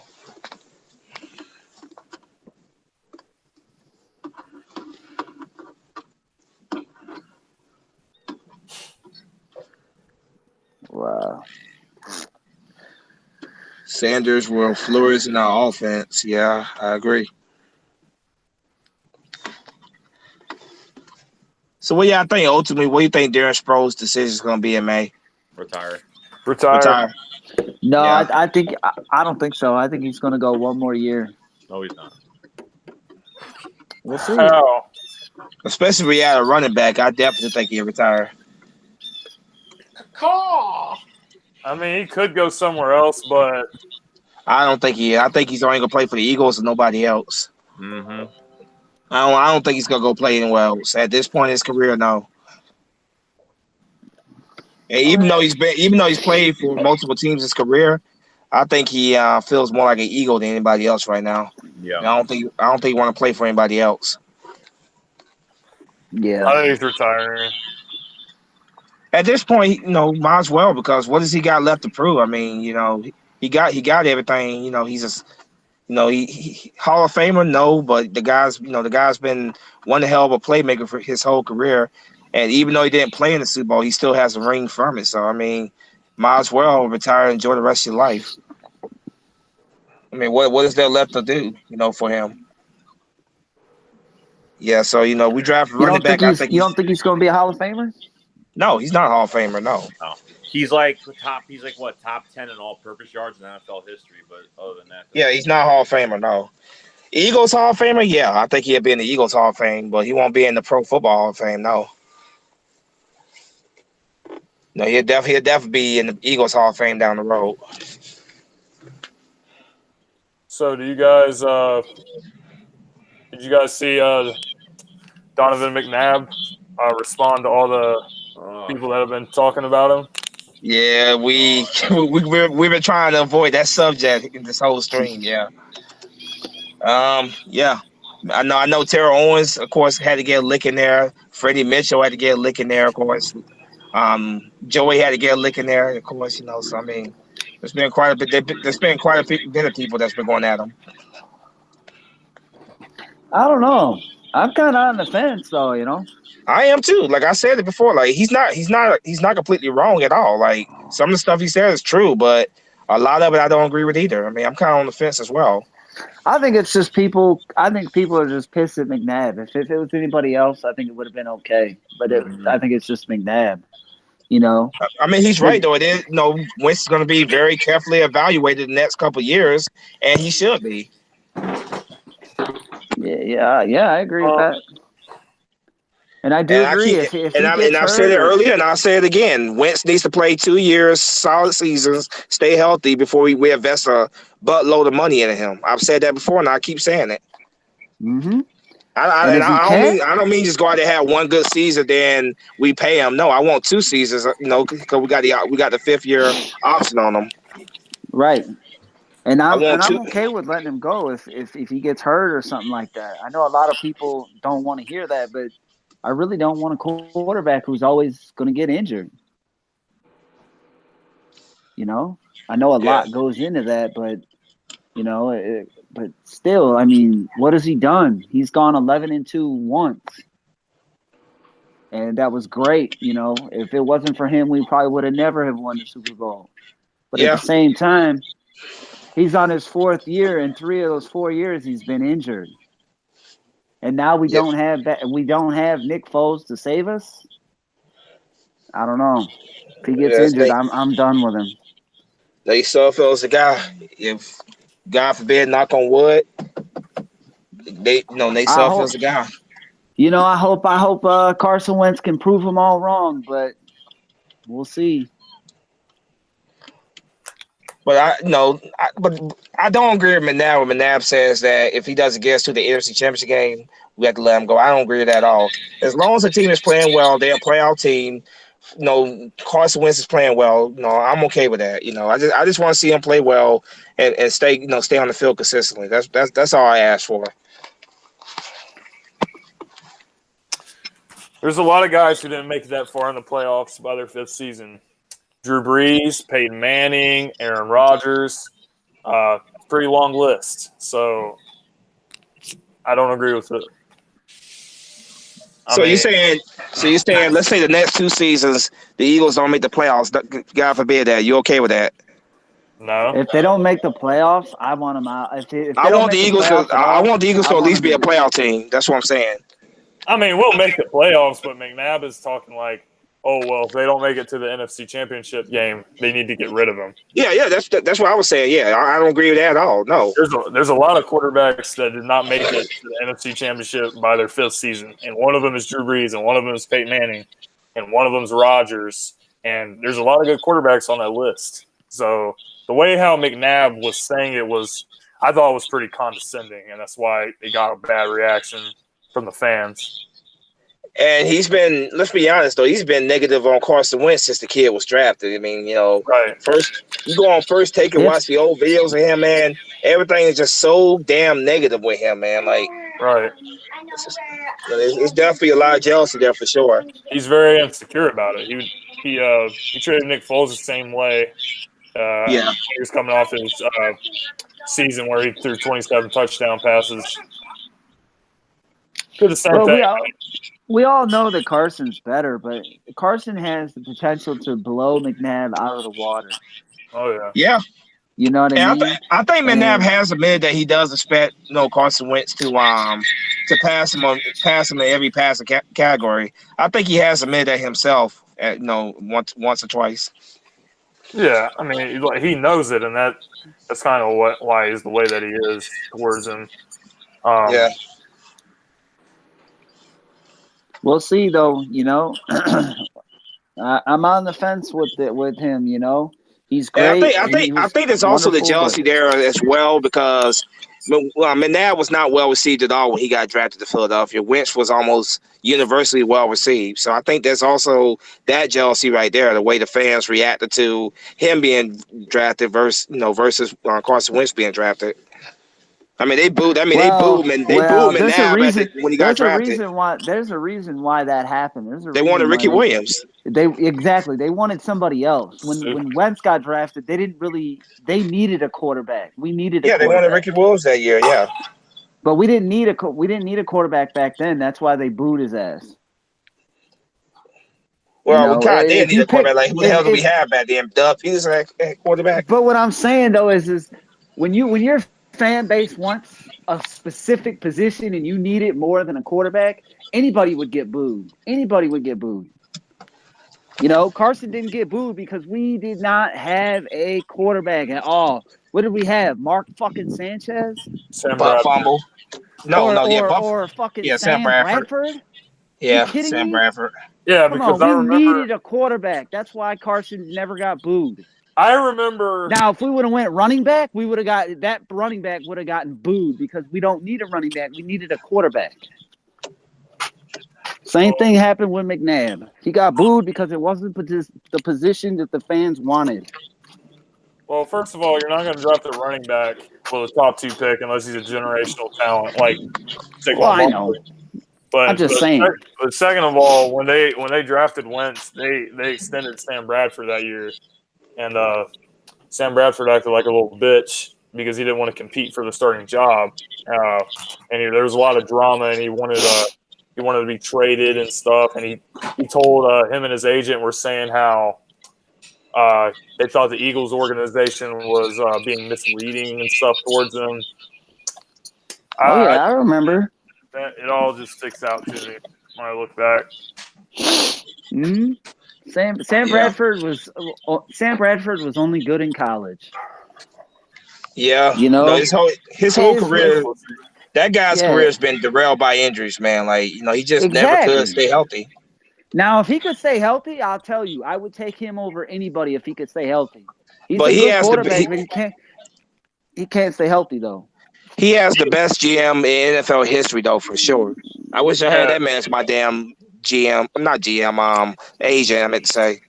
Yeah, I mean, he's always getting paid for doing nothing. He gets paid for it. Yeah, I know. Best agent in history, NFL history. Plus, that man knows how to take on GMs to the cleaners.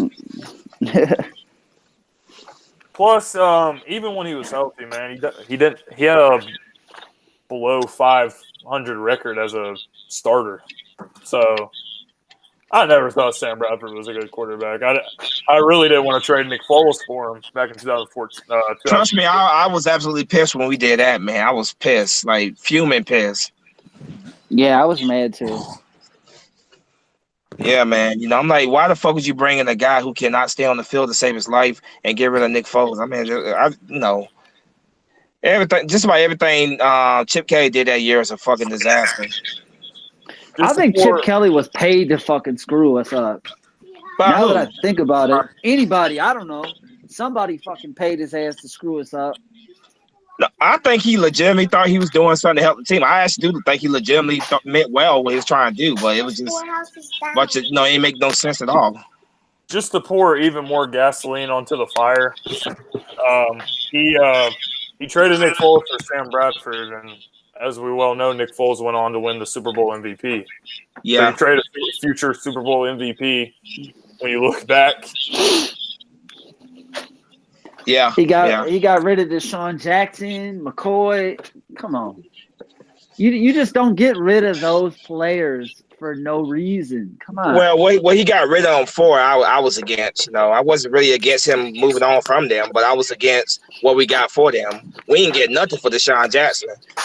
That's what I'm saying. Come on. I mean, we got Kiko Alonso for. If he had the team's best interest at heart, if he had the team's best interest at heart, we would have gotten something for Deshaun Jackson. And not only did he only get Kiko Alonso for Shady McCoy, but Shady McCoy was like still in his prime years at that time. Exactly. Come on, man. We took a huge downgrade. We didn't get much for him. Like I said, I wasn't really against trading him. I was against what we got for him. But that's just me. But Chip Kelly fucked us big time. This is where Howie Roseman comes in, and you got to give him a shit ton of credit for how he turned the organization around in just 2 years. Yeah, the Oh first yeah, year yeah. in Go ahead. 2016 when the roster was still pretty bad, and that was when Wentz really didn't have any weapons. Second off season, you give him like some money to work with, signs a bunch of players on prove-it deals, like Alshon Jeffrey being the most notable, and then it turns out really well, and it ends up being a Super Bowl year. So he turned that shit around, and he did it pretty damn fast. Oh yeah, he You did. know what? They won the Super Bowl the second year after. I mean, after that, all that shit. So yeah, he did one hell of a job on very little cap space. By the way, like he had like $14 million that 2017 offseason, something like that, and If we bought don't get the in so much with that little bit of cap. injury bug this year, watch out. I think we're gonna be right back into the Super Bowl. I don't If go we that far. don't, Like we'll see what happens, man. One year, Yeah. one step at a time. that's what I'm saying. Shit. All right. If we don't hit that injury bug like we did All right, guys, last I'm gonna year, go. we're gonna be good. All right, Jim. See you, boys. See you, All bro. right, man. Later, bro. That injury bug fucked us up. Yeah. Now, if we don't get it, watch out. We was almost close last year. I see playoffs next year. I definitely see playoffs, but I haven't sat there and got to a whole, situation about thinking about how far we're gonna go in the playoffs. But I do see playoffs for sure. I see us taking that division for sure. Cowboy fans, they pumping their chest like they always do. They were on life support until they beat us in the regular season. In Philadelphia that game, they were literally on life support, but yet they want to sit there and pump their chests. No, we gave them life when they beat us on that what's that Sunday night football game in Philadelphia, I believe.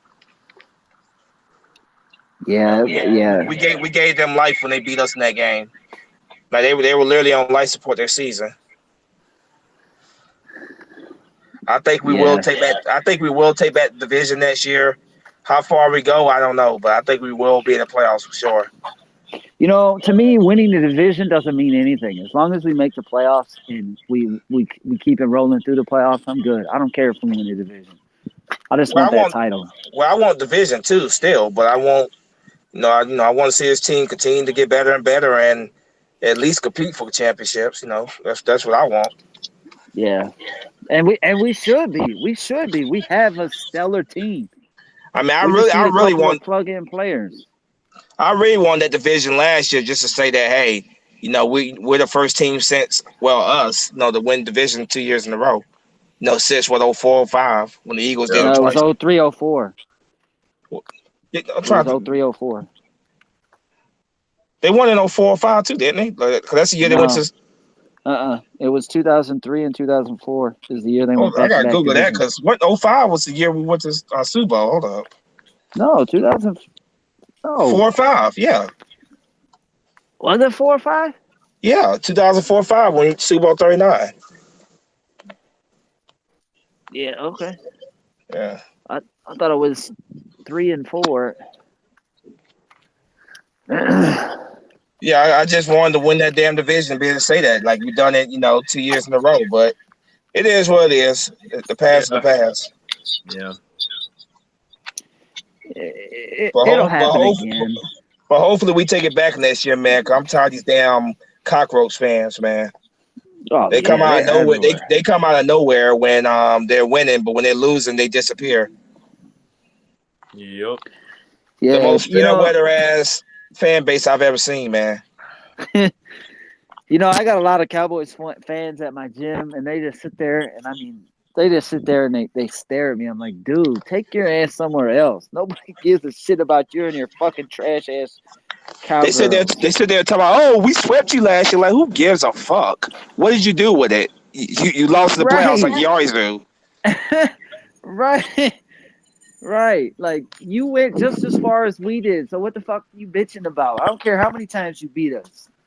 Yeah, I mean, like they seem to, just winning division seems to be, great enough for them, man. Yeah, that seems to be the highlight of their season, making the, win division and beating and sweeping the Eagles. I mean, hey, I'm with beating the Cowboys, but like I said, I don't give a shit if we win the division or not. As long as we get into that playoffs and win, keep it going, I'm cool. I don't need no division title to satisfy me. I want to win that Super Bowl. And if it wasn't for a few things, it may have happened again last year. I mean, I definitely think we got past the damn Saints. We would have beat the damn Rams in the LA again. I think we would have beat them. And I think, and with the way the Patriots looked at the Super Bowl, I think we would have beat the Patriots again. I honestly do think we would have.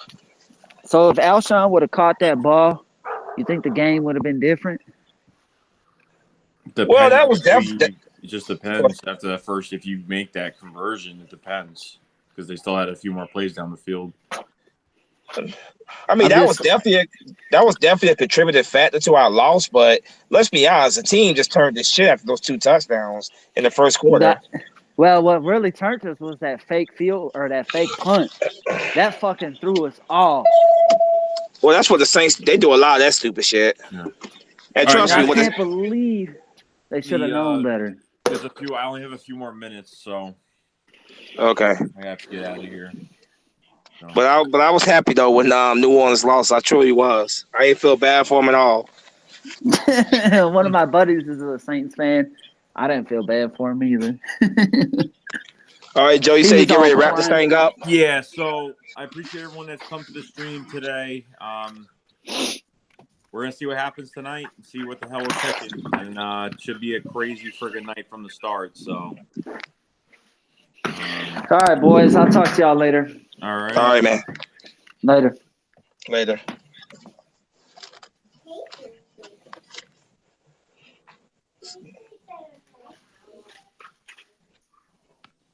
All right. What are you doing the rest of the day, Spunk? Well, I'm just gonna be stuck at this truck stop today, so I'm just gonna kick back and just see what happens with the draft, man. See what the hell the Eagles do. That's really it. What about you? Yeah, I'm gonna go out for a little bit, and I'll be in time to watch. It'll be good. I'll probably make a video every time the Eagles make a move, but that's about it. Yeah. All right, dude. All right, man. I'll talk to you later on. Yeah, I'll then. get in touch with you guys. Thanks for joining the stream, guys, and we'll see you later. All right. Goodbye, everybody. All right, then.